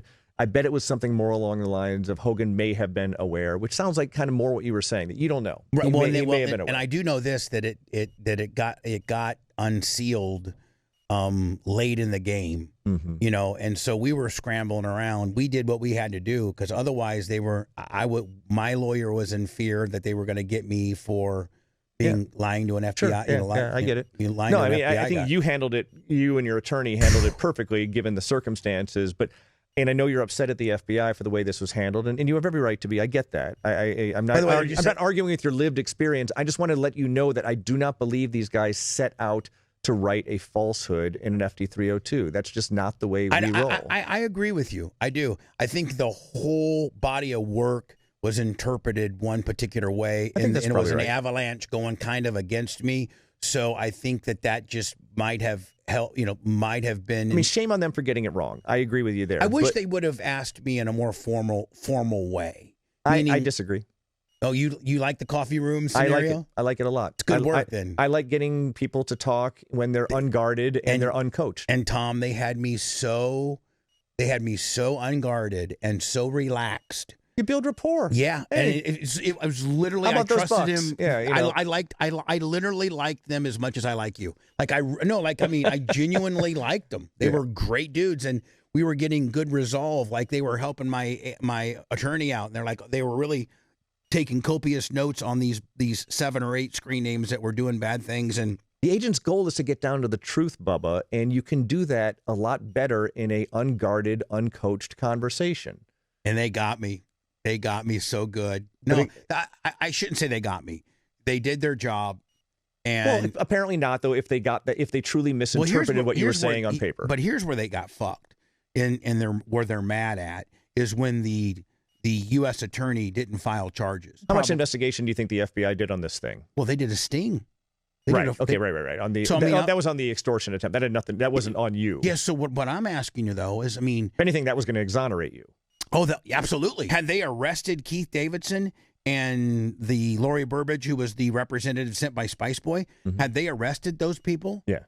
I would be in a way different light nowadays than I am today. But so the FBI does a sting. The money's exchanged. The FBI, Hogan wires up. The FBI comes in, takes Keith Davidson and Lori Burbidge down, handcuffs them. I don't know where they take them here locally. Do they? You'd probably start at the FBI office for fingerprinting, photographing, and questioning. Right. And then they end up either going directly to court for their initial appearance, or if it's too late, they'll take them to whatever local jail that they had, or I don't know if you guys have a federal detention center or an MC. So they were handcuffed and taken to the FBI building, then released. But without an initial appearance in court? No court? That tells me that the U.S. attorneys... Well, hold on. So hey, listen to this. Yeah. Wait till you hear this. Brian Albritton was the U.S. attorney in Tampa for clear up until 9 months before this event. Okay. The takedown. He gets replaced because U.S. attorneys are replaceable by the president. Yeah. So the president puts a new guy in there, Robert Kelly, who was Brian Albritton's assistant for 15 years. So guess who Keith Davidson lawyers up with? The outgoing U.S. Brian attorney. Albritton. Smart. Brian Albritton walks in and says, you got a pro wrestler and a shock jock. This is a shit case. It's a circus waiting to happen. And we don't work on, we work on high percentages. You know that. And this does not optically look good. And then Brian Albritton, listen to this, Tom.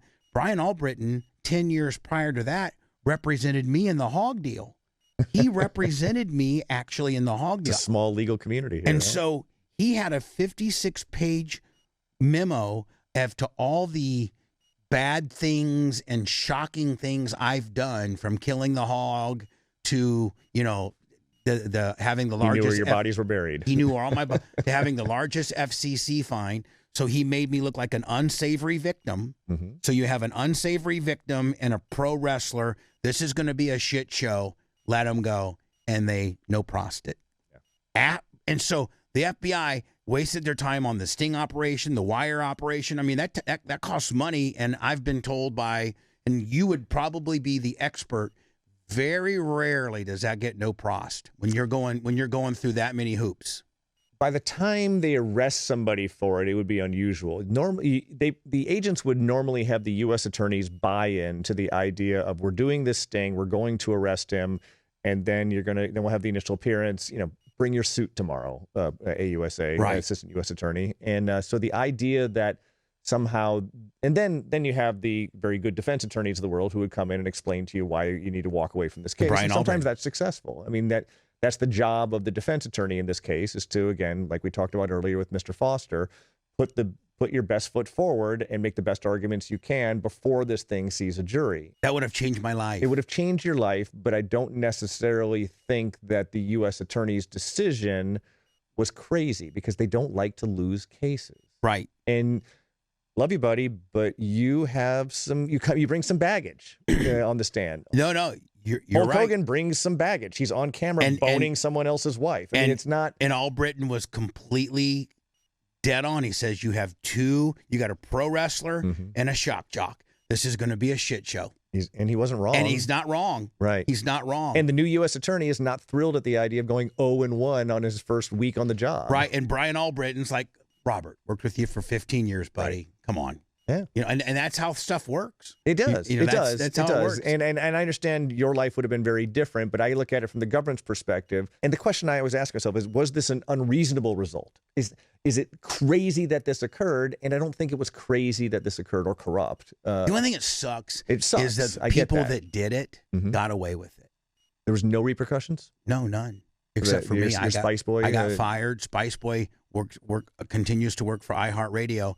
And the guy, Mike Calta, who is the one that sent the tape to Gawker, got my job. And it spiked a really nice friendship between you and Hulk Hogan. And it ruined my friendship with you and Hulk Hogan. I get it. And more importantly, the thing that's the most hardest to digest is the fact that the guy that sent the tape to Gawker is the guy that took my job and is still there today. Explain Cox's culpability in this. I never really understood that. Oh, yeah. So I mean, because it was stolen in a Cox building? No. So it was stolen from this building. Right. And taken to the Cox building. Okay. And Which is the parent radio station where you guys work. Yeah, and Cox is huge in Jacksonville. Yeah. You know. I know Cox Communications. Yeah. I'm just trying to figure out what they did wrong. So the radio personality named Mike Calta did afternoon drive, and I did mornings. Right. On Cox. And Mike Calta gets so Spice Boy shops it and gets arrested by the FBI, shops it through Hollywood, and everybody in Hollywood's like, we don't want anything to do with this tape. There's no waivers. There's no 20. It's actually called a 2257. Yeah. It's a consent form when you do anything, when you shoot any type of adult content, which I have over the years, it's a 2257. You have to picture the driver's license. There's a consent form that they willfully participated in this. You know, there's just and that's the first thing. If you have any type of adult content, at all the big legitimate companies says you got 2257, and you're like, yeah, I got multiple. So there was no 2257s on this. So as Spice Boys, he steals it from here. He shops it to Wicked, Digital Underground, and all these places. And he gets no bites. And they're like, yeah, no, stop. Right. So then he extorts Hogan. Right. My next play is Hogan. So they agree to $300,000. Spice Boy thought he was going to get $300,000.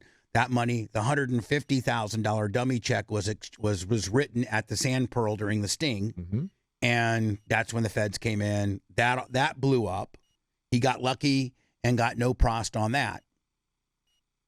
So this tape has no value to him. Other than he almost got his ass. I mean, I don't know. He almost got fucking put in prison for it. Right. I mean, if he dodged the bullet. Had the feds pursued it, he would have been. I mean, I don't know what would that bring you think? If they had gone forward, Tom, what do you think that would bring him? You mean with if Hogan had paid up? Extortion? No. If the feds would have gone said, okay, we're going to go ahead and process this case. Well, it's extortion. It's I guess Hobbs Act's extortion. Yeah. I don't remember the statute number, but I don't love it as an extortion case, but that's what it is. Right. And what kind of time does that bring? Oh, nonviolent crime, no criminal history, 24 months. Really? Yeah. Oh, he would have been in jail for 24 months. Yeah, which sucks. So, but he didn't. So he goes on, and Mike Calta and I don't really care for each other. Yeah. And the big coveted spot in radio, as you know, is Morning Drive. Morning Drive, syndicated Morning Drive. That's where the money is. That's where I'm at.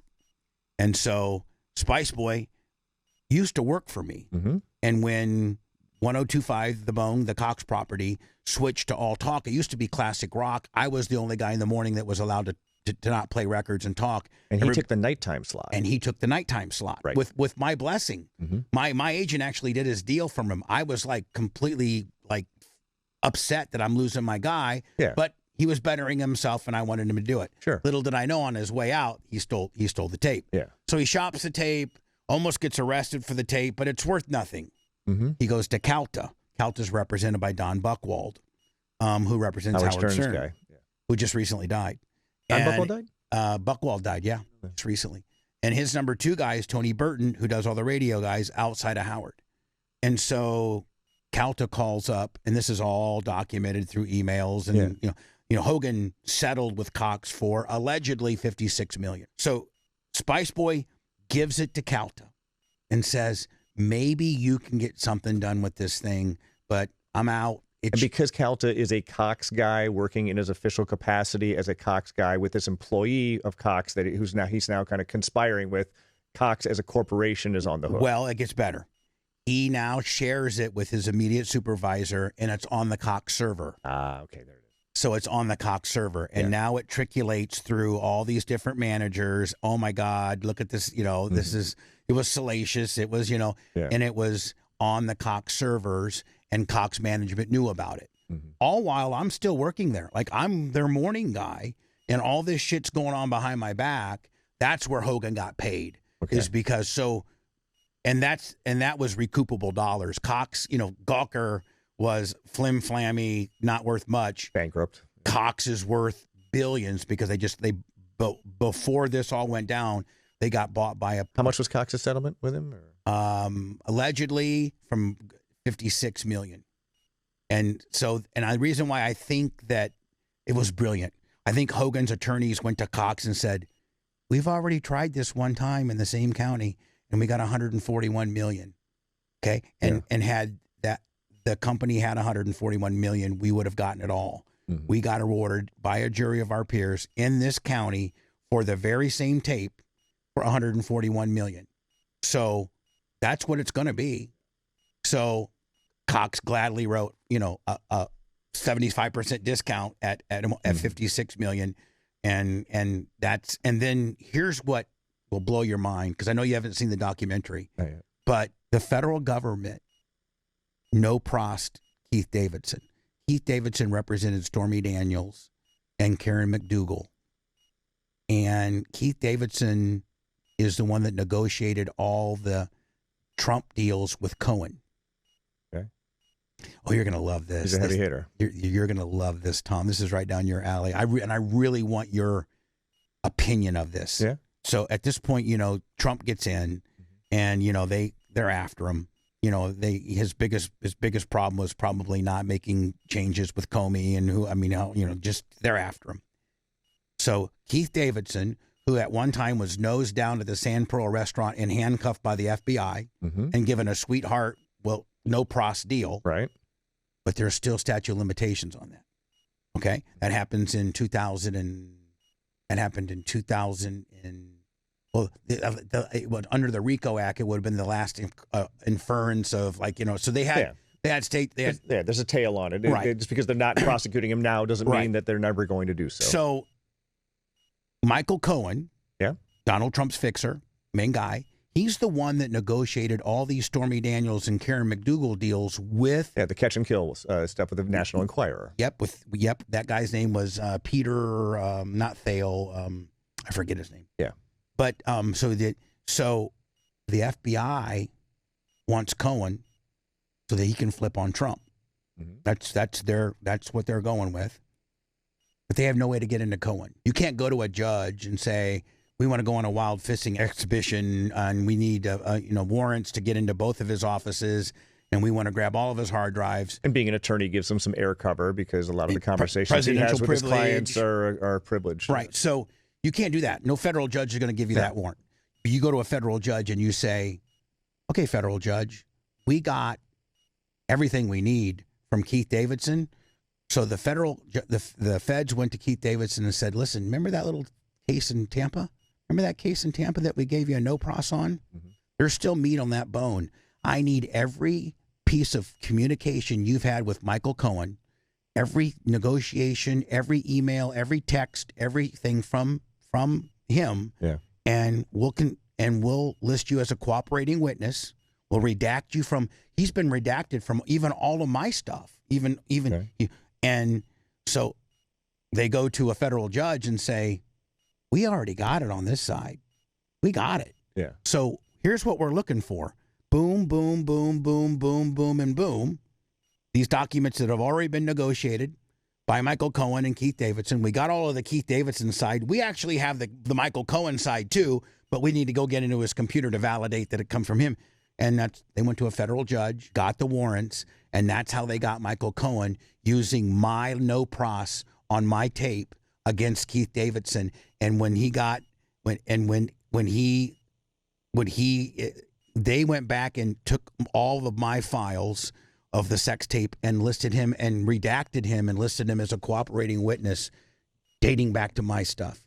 Now, What do you think about that? I think that's very typical. From one case, you get some leverage, and you spin off another case. We saw that a lot in Chicago, where you do a bank fraud case against some schmuck, and then he says, well, all right, instead of going to prison, I want to tell you about these aldermen I've been paying to do dumping in their districts, illegally. Right. And from there, you keep working your way up. I mean, I worked plenty of cases where that was the fact scenario, where you arrest a guy on some, tiny fraud case, and he's like, listen, I got a much bigger fish I can hand you. I mean, sometimes that goes sideways. We had a case in Chicago where it was back in the days where we busted a guy for had like a factory in his garage where he's making bootleg DVDs and CDs. Back when that was a thing, the guys on the streets would be selling them for, you can get the new. And when you put it on there, it would say FBI says. Remember they had that big the red FBI copyright gimmick. But that was your gig, right? I mean, it wasn't my case, but these things, and the recording industry was always putting pressure on us to make those cases because their intellectual property was just going out the back door. And it looked good with Hollywood and stuff. That's a big industry that we have. But we weren't going to go after the urban kid on the street with a card table selling the stuff at the subway. Right. But if we could find a factory where they're kind of mass producing this stuff, we did that. We grab a guy for that, arrest him. Again, it wasn't my case. But you had to go on the street level to get that guy, right? Yeah. You work your way up, or you get a tip that this guy's got a factory, and you do the investigation. This guy gets busted. He goes, listen. He goes, I get it. I'm making rap tapes, and he goes, but I got a guy who sells guns, and he goes, you wire me up, and I can get a duffel bag of handguns for like $50,000 from this guy, and we're like, giddy up. FBI wires him up, sends him. And that really excites you too, doesn't it? I mean, rap tapes compared to guns. It's a much better case. Right. At the time, Chicago had a pretty sizable murder rate. You'll be surprised to hear, Bubba. Right. And, and so the idea of taking 50, 100 guns off the streets is a good day for the agents. Right. So we're going to meet in this parking lot at like 8 a.m. The agents kind of set up a perimeter around that. The cooperating witness is now wired up and also has a transmitter on him. Bad guy gets into the vehicle with his duffel bag and then walks out of the vehicle and then drives away. And the agents they can't hear anything. When a gunshot goes off inside a vehicle, that loud sound will overwhelm the microphones. It'll like almost clip it. Yeah, you don't even hear it because it's just too much sound. It's too much distortion for a 1999 recording or whatever it was. And the bad guy, the whole thing was a ripoff. He got into the car, killed the informant, shot him, took his $50,000, and took off. And so now we got a dead informant on our hands who did nothing wrong other than making bootleg videotapes. How much shit comes down to the boys when that happens?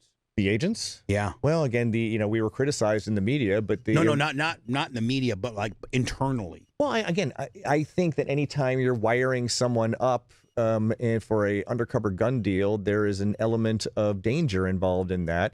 The agents were as close as they could be to make the operation go safely. The recording misfired. Right. The recording misfired. I mean, the bad guy was caught, 2 hours later. And, there's no question about who he was. They got him. And he's, going to be in prison for the rest of his life for killing this guy. Well, sounds like there was no way to avoid the gunshot.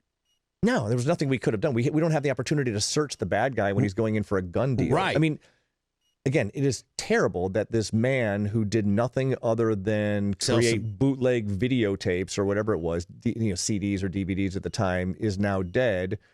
But he's the one who brought this to us. He's the one who's assuming the risk on a gun deal, and undercover operations, and I've done quite a few, have a likelihood of danger. Of going sideways. Right. And so terrible tragedy. But again, from small things, big things come. You try to make a bigger case. And that's how the domino effect of criminal cases gets made. And it was just amazing. A lot of people who haven't watched the documentary, which more people have not watched it than have watched it. Where is it streaming? It's on Apple. I'll send you a link. Please. I'll just send you. I'd love to see it. I would love your opinion of it. Yeah, we can come back and do an episode where we discuss it. I would love for you to break it down. Yeah, that'd be just fun. like how you broke down my 302 or a 203 or whatever. 302, and I'm not to say that I don't understand your frustration. I understand your frustration with it. You know what's, and I've been told by responsible, clear-thinking people, I'm way too close to I'm too close to this story. The minutia. It's directly affected my life. I get it. And not in a good way. And really the only thing I'm guilty of, and this is very candid and very crass, but the only thing I'm guilty of is I let my best friend fuck my wife. That was the only thing I'm guilty of. And it was never meant to be seen by anybody. Mm-hmm. It was never going to be seen by anybody. Right. Now, I was a dumbass for not destroying that.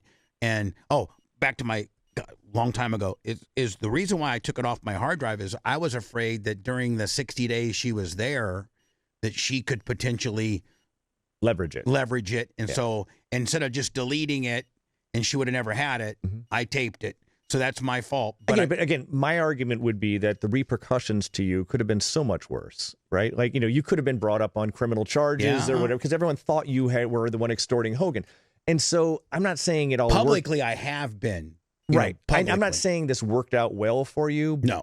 But the repercussions are the natural repercussions of the mistakes that you admit that you made. Right. And the damage to your reputation is terrible. And I hate that happened because I think you're a good man in your heart.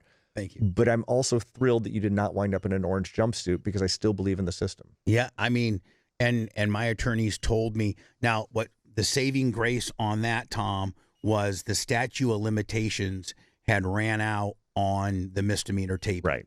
So that was all I was guilty of. Yeah, which no one gives a shit about that. But that's what I would have gotten in trouble for. I mean, there's no one breaking rocks in the hot sun for that crime, Bubba. The saving grace, thank God, was the part that I wasn't part of the negotiation. I wasn't trying to broker it. I wasn't face down at the Sand Pearl. Yeah. Even on the wire, Hogan says, so Brooke Hogan was just on my show not too long, I saw that. but before Terry died, and no, after Terry died, and she said. And this just really, really, really touched me because she was at Terry's house the night of the Sand Pearl takedown. Mm-hmm. And he came back home after that sting operation and said, you know what? Bubba didn't have anything to do with this. Yeah. And he knew that I didn't broker it, try to shop it, try to better myself. He knew that. That's got to make you feel good, man. Your best friend at least died knowing that you weren't the person who did this thing to him. I just wish we could have had a relationship or a conversation. And even if it was kayfabe and it was me meeting him, undercover somewhere, but to be able to shake his hand and say, you know what, I know publicly we can't be friends because he was always afraid that the public would perceive it, that we were in on it and it was a work and we orchestrated it. And so he was always worried about that. And I get that. I understand that. But I wish we could have privately had a conversation by saying, I don't want you to go to your grave hating me. That's what I'm getting at, though. He didn't. Yeah, I agree. He had made peace with what the truth was and made a tactical decision that it didn't make sense to have a public life with you. Right. And anything that happens between you and him seems to end up in the public eye anyway. Right. And so I'm happy. Made a lot of money. I'm happy spiritually that when by the time he passed, he had made peace and knew that you weren't the villain in the story. And you should feel comfortable with that as well. Any big Tampa showdowns you've ever had? I spent more time in Tampa as a private investigator than I have as a FBI agent. And because, Jacksonville's just a different division than Tampa division. I'm trying to think. I had some cool cases as a PI down in Sarasota. Had a millionaire, or maybe a billionaire for all I know, had $1 million in gold stolen from his house. 1 ounce gold maple leaf coins. It was a rounding error for the amount of wealth that he had, but he kept, I don't know if he was like a prepper, but he did a lot of work in emerging markets out in the third world. And don't they say that gold at the end of the day is never going to lose its value? And that's that's what they say. I mean, right. His house had a ton of construction workers going on there, and the theory was that someone saw that the safe there in the closet is not bolted to the ground, and they just took the safe out. Right. The guy goes to his closet, the safe is just gone. And same old story. Cops are not doing enough in the eyes of the victim. Not a lot of leads for them to go through. Not enough physical evidence, and so they hire me. How do people get a hold of you? SimonInvestigations.com. Okay. Yeah. Just SIMON Investigations, just like your name. And my Instagram and TikTok are also Simon Investigations, as is my YouTube. And you do a YouTube channel. Yeah. I mean, what I do is I produce a 2-minute crime story every single day. from an FBI perspective. Some cases that I work. I might start playing it on my show. You should. You should. I'm delightful. The Simon update. I'm delightful, and then I'm delightful. Just ask me. Right. So I do these 2-minute crime stories every day, and it's taken off kind of beyond my wildest dreams. What's the domain there? At Simon Investigations? Yeah, on TikTok, YouTube, and Instagram. Those are my 3 biggest platforms. Facebook. I'm on Facebook also, but I haven't really taken off there. But anyway, I throw it up on my social media. Everything, Simon Investigates. Simon Investigations. Simon Investigations. On Instagram, TikTok, and Facebook. I guess if you want to look at it there, or LinkedIn. I mean, everywhere. And so that's what I do to kind of draw clients in, to try to give them a sense of comfort that I know what I'm talking about. Is that your only form of advertising for them, or besides word of mouth? Yeah, that's it. Really? I mean, I got 300,000 followers on Instagram, 200,000 on TikTok. YouTube is lagging at like 10,000, I think. LinkedIn's weird because you got followers and then connections, but call it 10,000 there. Probably another 8,000 on Facebook. So it's good. It gives me a steady stream of phone calls from people who want my help, and then if I can help them, I do. Probably it also is a really good and different way to advertise what you do that way than just a conventional, ad. Or I never even mentioned like, hey, if you're looking for an investigation, you give me a call. There's just people, in my bio says that I'm a private investigator and retired FBI special agent. Foster just had a guy over here next door, right across the street. Yeah. And so I saw Todd about a year ago. Oh, cool.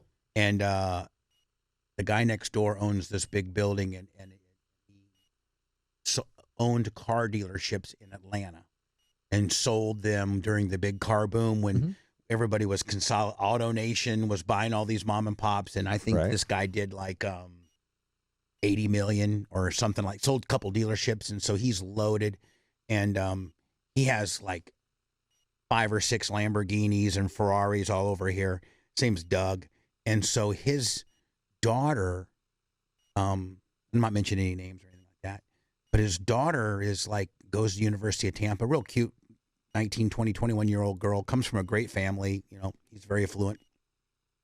And she and her boyfriend are out in her car, like Toyota Camry, something like that. And she kills herself. Oh, my heavens. She shoots herself. And the TPD investigate it, and the boyfriend's in the car. Mm-hmm. And the cops kind of just rubber stamp it. The boyfriend says, "Oh, I don't know." We were fighting up, and there was no visible marks of any frustration. There was no physicality involved. Sure. And but the cops just kind of rubber stamped it that she had a little bit of a panic attack, anxiety, and offed herself, and he just is an innocent bystander. Well, the dad didn't go for that. He's like, my daughter, your daughter, you know how they're internally wired, and he's like, there's just no way. He had to have something to do with it. He had to either, that case out of Massachusetts where the woman, the boy killed himself, and his girlfriend texted him and said that he was a pussy if he didn't do it. And they charged her. They did. They ended up charging her. So the guy thought it might have been something kind of similar to that. Like the emotional distress that he was causing her drove her to like whatever herself. Exchange they had in the car. He was like, listen, bitch, you really won't do it. This and this and this. And so after it didn't go anywhere with the state or with the Tampa PD, this guy hired Todd. And the father. The father of the dead girl. Yeah, the father hired Foster. So I'm outside here shooting baskets in my little basketball court, and I see Todd. I go, Todd, what are you doing over there? And he goes, come over here. Just come over here. So Todd already been my attorney. I mean, we're buddies, and they have the car there. And he crime scene. The car. I guess the police department had released it to the dad, and so they got it just literally right over there. And he had a bullet and splatter expert over there. Okay.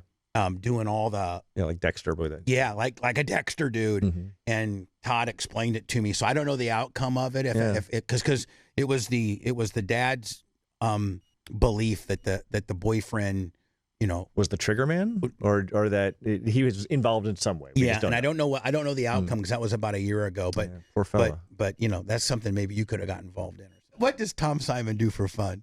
Well, I'm 55 now, so it's a lot of exercise. You don't look 55. Well, thank you. I mean, you must really train a lot. Yeah, I can see you got some pretty big arms on you there, buddy. Whatever. I get up in the morning and I exercise, not because I'm going to be a bikini model, but because I'm trying to stay alive. And I diet. You got a big diet going on. Yeah, I'm in the process of losing weight, and so what are you? 180? Dude, I wish I got up to on June 30. I was 218 pounds, the heaviest I'd ever been, and I said this is not sustainable. So I put myself on a 2,000 calorie day diet with 200 grams of protein and heavy weightlifting, and I'm down about 18 pounds since then. And I want to get down to 195. To me, you seem like a very regimented guy. When you're on, I got the app for every. When you're in on something, you're full in. Every jerky is getting scanned at the. Have you heard about the peptides? I have. I just don't feel the need to go there yet. Here's the thing. What I don't want to happen is I don't want to lose my my appetite. Right? I want just the opposite. I want to have my 200 to 250. So you want to be hungry. I want 200 to 250 grams of protein, so I can continue having some musculature. Right. Losing weight's not hard if you go, but what I don't want to do is end up looking like an AIDS patient. Right. Right. Gaunt. Like you see people that lose weight. Sunken eyes and all that. And you see people that like maybe lose 30, 40 pounds and they didn't jack it. Yeah, you look at like Dr. Huberman and Dr. Attia and these guys who are into longevity science. They say that the dudes our age, getting really, really muscular as you take that into your senior years is going to be the difference between, dying and not dying. See, I'm fat, but I still work out. But I do nothing but like just 15 to 20 reps, lightweight, high reps. Well, we can't afford an injury at our age. I mean, because we get waylaid for a year, we're done. Well, and our elbows and wrists aren't what they used to be, are they? I mean, I notice it mostly in I got a bad shoulder. That's, they say the shoulder is one of your worst engineered parts of your body. Yeah. And my shoulders are the first to go. But what's your favorite exercise? What's your favorite lift? My favorite lift I loved cable crossover, chest cable crossovers. Okay. When we leave, I'm going to show you. I got this shoulder shrug machine that I love. I'll go out there in between sets and do 15 or 20 because I like big traps. I like the way traps, set on a guy. Yeah. And then I got a Smith machine that I can do bench press on, just a straight bench press. Mm-hmm. Yeah. I don't do straight bar anymore. I use a Smith machine, but I like upper body mostly, we all do. We all we all skip leg day. I had 3 leg days this week. I'm like, enough with the leg days.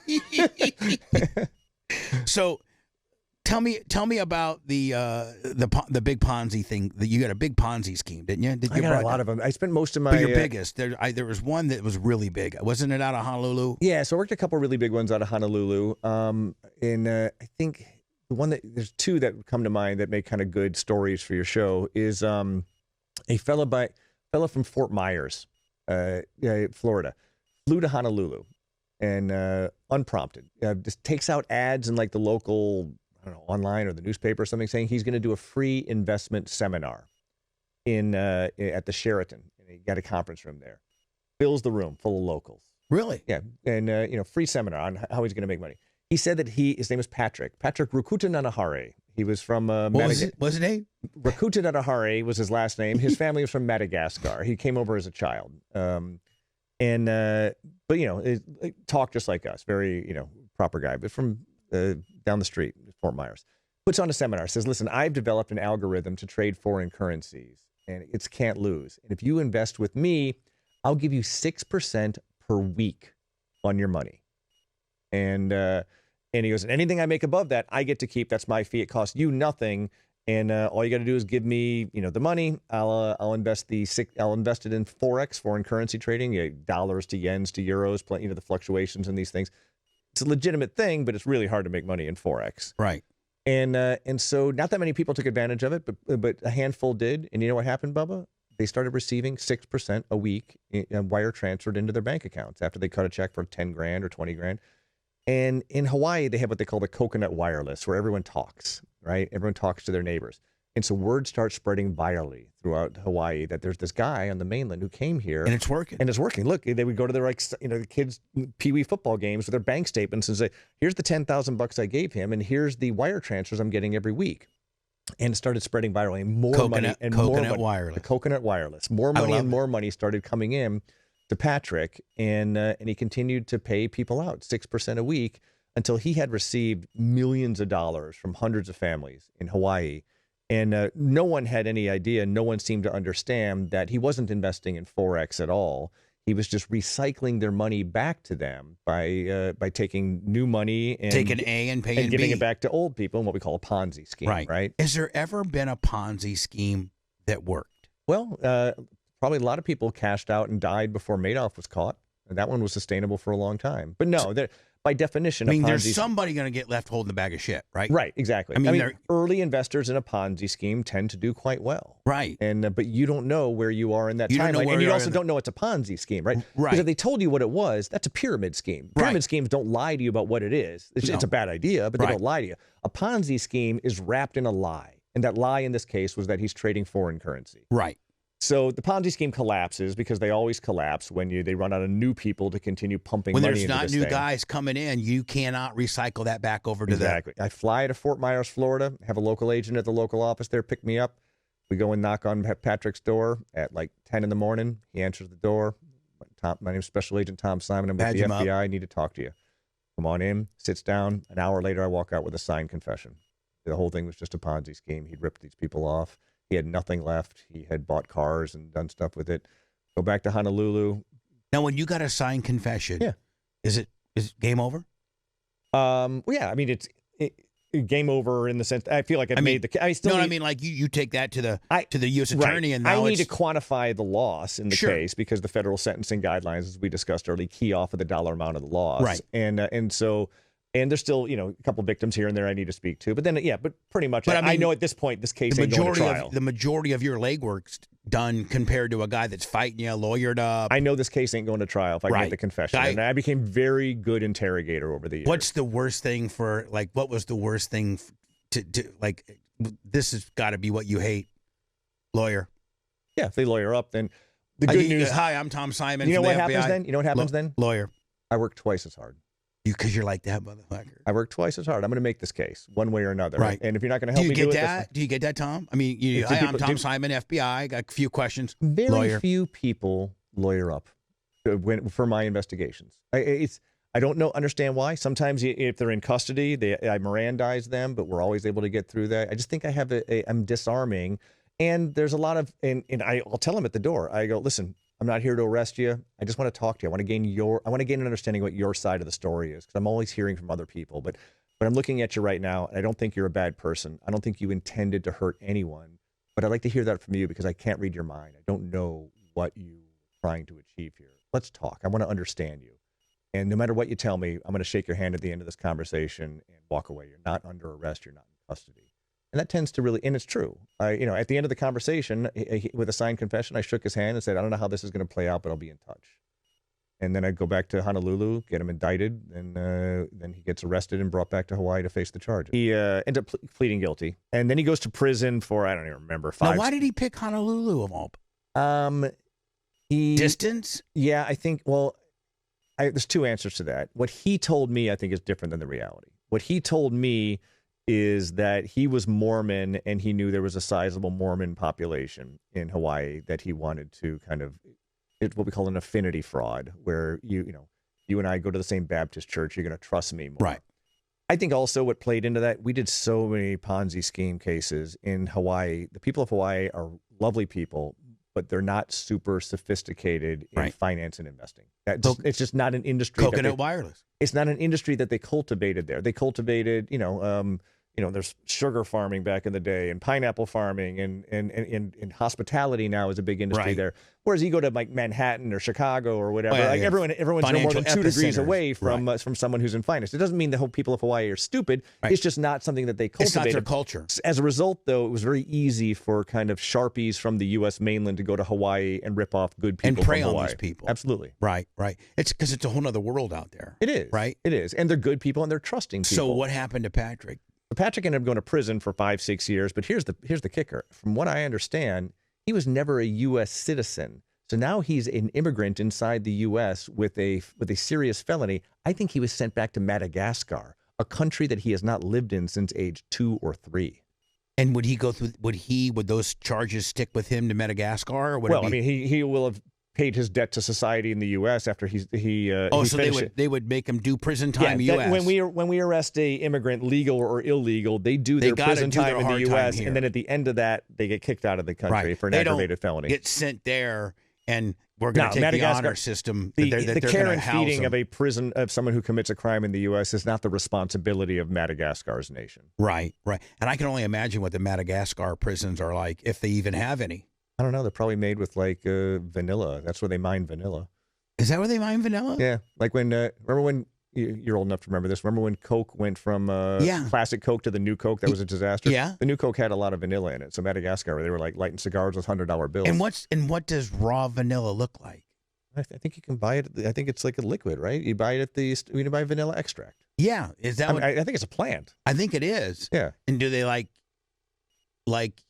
smash the leaf to get the extract? This is the one fun fact I know about Madagascar. I've kind of shot my wad as far as what I know about Madagascar. So it's where we get our vanilla. I can't fuck with you on Madagascar. Yeah. If we were at bar trivia night and they ask what's Madagascar's main export, I can say vanilla, and then I've shot my wad. Yeah. Did you ever get involved in any of the cartel stuff or anything? No, I was like never that? a drug agent. Never really cared much about the war on drugs. Really? Yeah, I was always financial crime, political corruption, and counterterrorism. Was being that. I don't think the last part of this is I want to know why you were in Chicago, back home. Chicago is just Chicago is Chicago. Yeah, it's great, and I have a special affection for it. I grew up 100 miles from Chicago in Warsaw, Indiana. Sure, right outside of South Bend, south of Notre Dame, and so we're so. What convinced you to go from the private sector accounting world to FBI? Oh, it was the other way around. I wanted to be an FBI agent since I was a little kid. Oh, really? Yeah. And so, and we talked earlier, I grew up in D.C. My mom was a realtor. She sells a house to an FBI agent, and she goes, listen, my son wants to be an FBI agent. I was just, a young teenager. Would you be willing to talk to him? The guy said, yeah, I'll talk to him. I said, well, what should I do? How do I do it? And he goes, here's the thing. You got to go to college, and you got to major in either law or accounting. Now there's other majors, but back in then that was it. And I go, all right, what does that entail? And they go, well, accounting is 4 years of college. Law school means you got to go to school for 4 years and then 3 years of law school. And then pass the bar. Yeah. And I hated school. So did I. Shitty student. And, okay. And so, Catholic school, the whole thing. I went to Indiana State, and Terre Haute lasted about a half a year.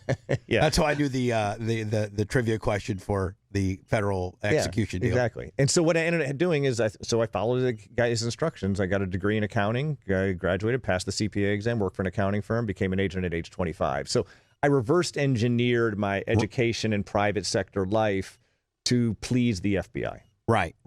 Because you needed a certain amount of experience, right? Yeah, then hiring 22-year-old kids with an English degree, right? So you're like, hey, I'm coming from this big firm in Chicago. That's probably a way easier. Yeah, I think I was damn near the youngest agent in America at age 25. The average starting age of an FBI agent's 30.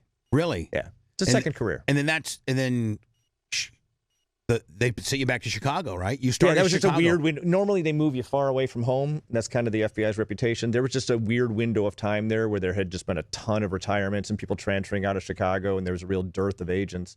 And so when I graduated the academy, I got sent back to Chicago, which was fantastic for me because I was able to hit the ground running because I knew the town. I was well connected there. Now, Chicago has changed tremendously since you've been there, since I've been, even more so than me, you. But would you want to go back to Chicago, or are you pretty content with Jacksonville? After living in Florida, after living in Hawaii and Florida, I am done with cold weather. I want to walk around shirtless year round. I've been here. Well, I'm not going to walk around. My man boobs will show. But I've been here since '92, and I have no interest in going anywhere, cold at all. Yeah. We turn into such pussies down here because, like, if it gets down to 45, we're like, the women have got the fur coats on. Yeah. I mean, 45 in Chicago, they're like, out there at Great Lakes at Grant Beach, partying and stuff like that. Exactly. Yeah. Listen, what a great. Matt Cox told me that you were just going to be such a great interview. Oh, thanks, man. I appreciate it. He's a good guy. Anytime that you find yourself in Tampa. I'd love just to continue to have you on. And well, I do Cox show every month, and so we could time it. So I come out and do your show in the morning and his in the afternoon, anytime you want. Yeah. I would love it. He's an afternoon guy, and I'm a morning. I mean, I'm a morning guy. I'd love to have it.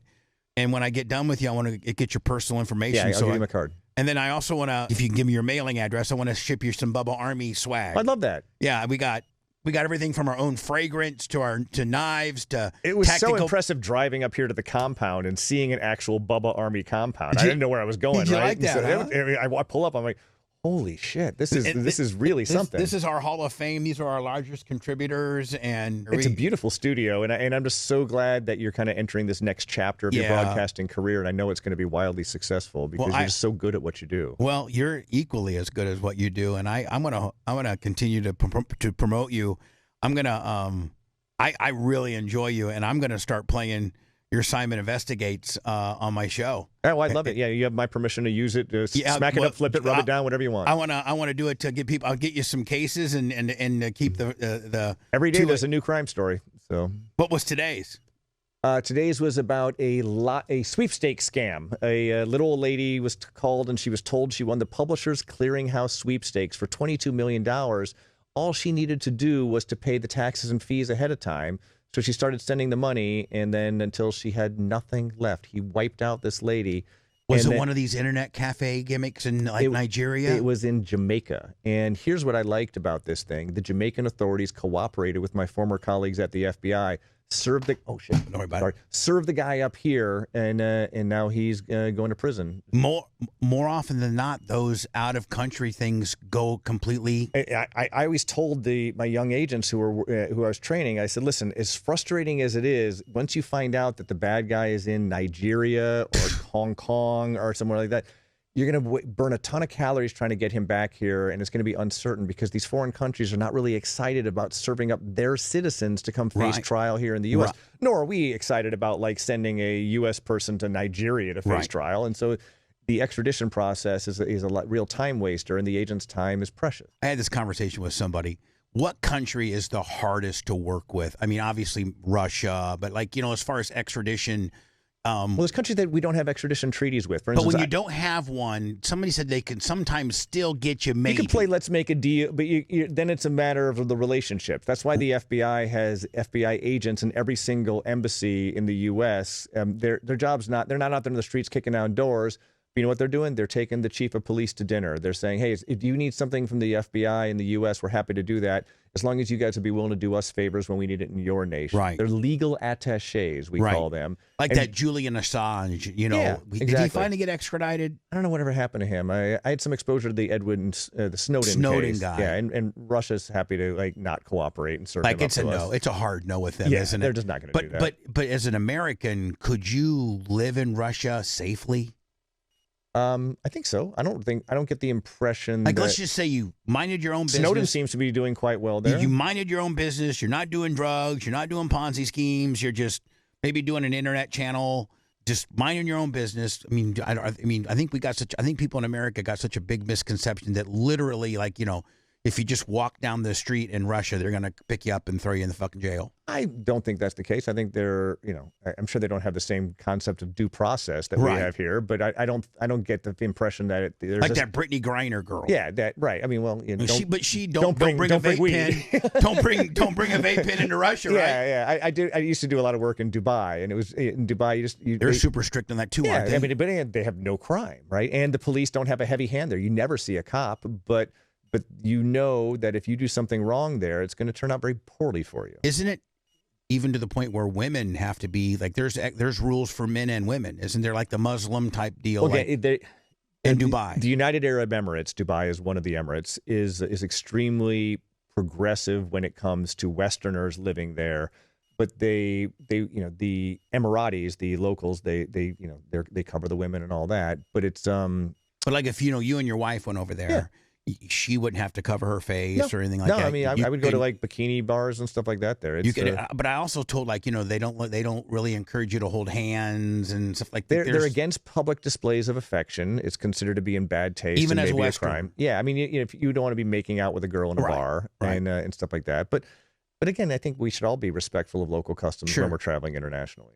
One of the other biggest misconceptions is one of my lawyer friends goes to Colombia, Bogota, all the time, and he says, you think of, what is it, Pablo Escobar, and how potentially violent, and I guess at one time it was, but I guess it's if you know where you're going, and you stay in the Hilton or whatever the hell the Americanized.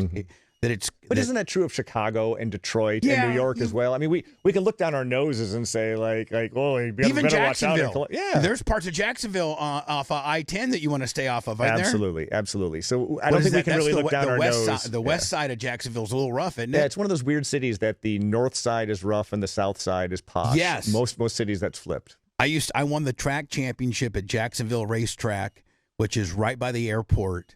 And they knocked it down since in 2001, but we would have to go west to go home, and it was pretty rough. It was rough. Yeah, I think poverty. Jacksonville is the largest actual city by landmass in America by land gimmick. Yeah, there's a bit of a gimmick there because what happened was at some point they decided that the city of Jacksonville is going to assume the government of Duval County. Right. So you have an entire county that's now the city. Be like let's say if Chicago tomorrow said, okay, Chicago is now Cook County. Like the Cook County is no longer going to exist as a political entity. It's all going to be Chicago. So the poor people in Winnetka are now living in Chicago. And so that's what happened historically with Jacksonville that made it the largest city in the U.S. by landmass. I lived in Chicago, last story, when they went from the 312 to the 708. And then they broke off 773 also. Yeah, I wasn't there, but it was a big deal. Everybody was 312. Yeah, it was a status thing to have a 312. Yes. You were a hillbilly. You were white trash if you had 708. Because you lived out in Schaumburg and you had a 708. But if you were Chicago proper and you had a 312, you were the man. Yeah, you were cosmopolitan. You're right. It was like you were judged on your area code. Your area code. Yeah, is that silly? On your area code. These things mattered back then. Simon Investigations, right across the board on all social media. He's an unbelievable guest. I look forward to having him on monthly. If Matt Cox will share him with me. Matt Cox is I'm so proud of him. He's really done well. I am so proud of him, and he is a smart guy. He's great. He is such a good dude. How did he? I got booked on a show and just randomly, and I'm not a hard booking. You know, I'll drive 3 hours, and then we just sort of hit it off. And so I've done a show I think 12 or 13 times at this point. Yeah. We've hung out. We've gone to comedy clubs together. Yeah, I went bowling with him. Me and my fiance went bowling with him and Jess last Friday. I beat him too, though, by the way. But he was telling me how much I would enjoy you. And he's a good guy. Thank you so much, my friend. Well, listen, thanks for having me on. I guess it's just such an honor to meet a radio legend. And let's do it again next month. Absolutely, let's do it. All right, man. Thank you, Tom.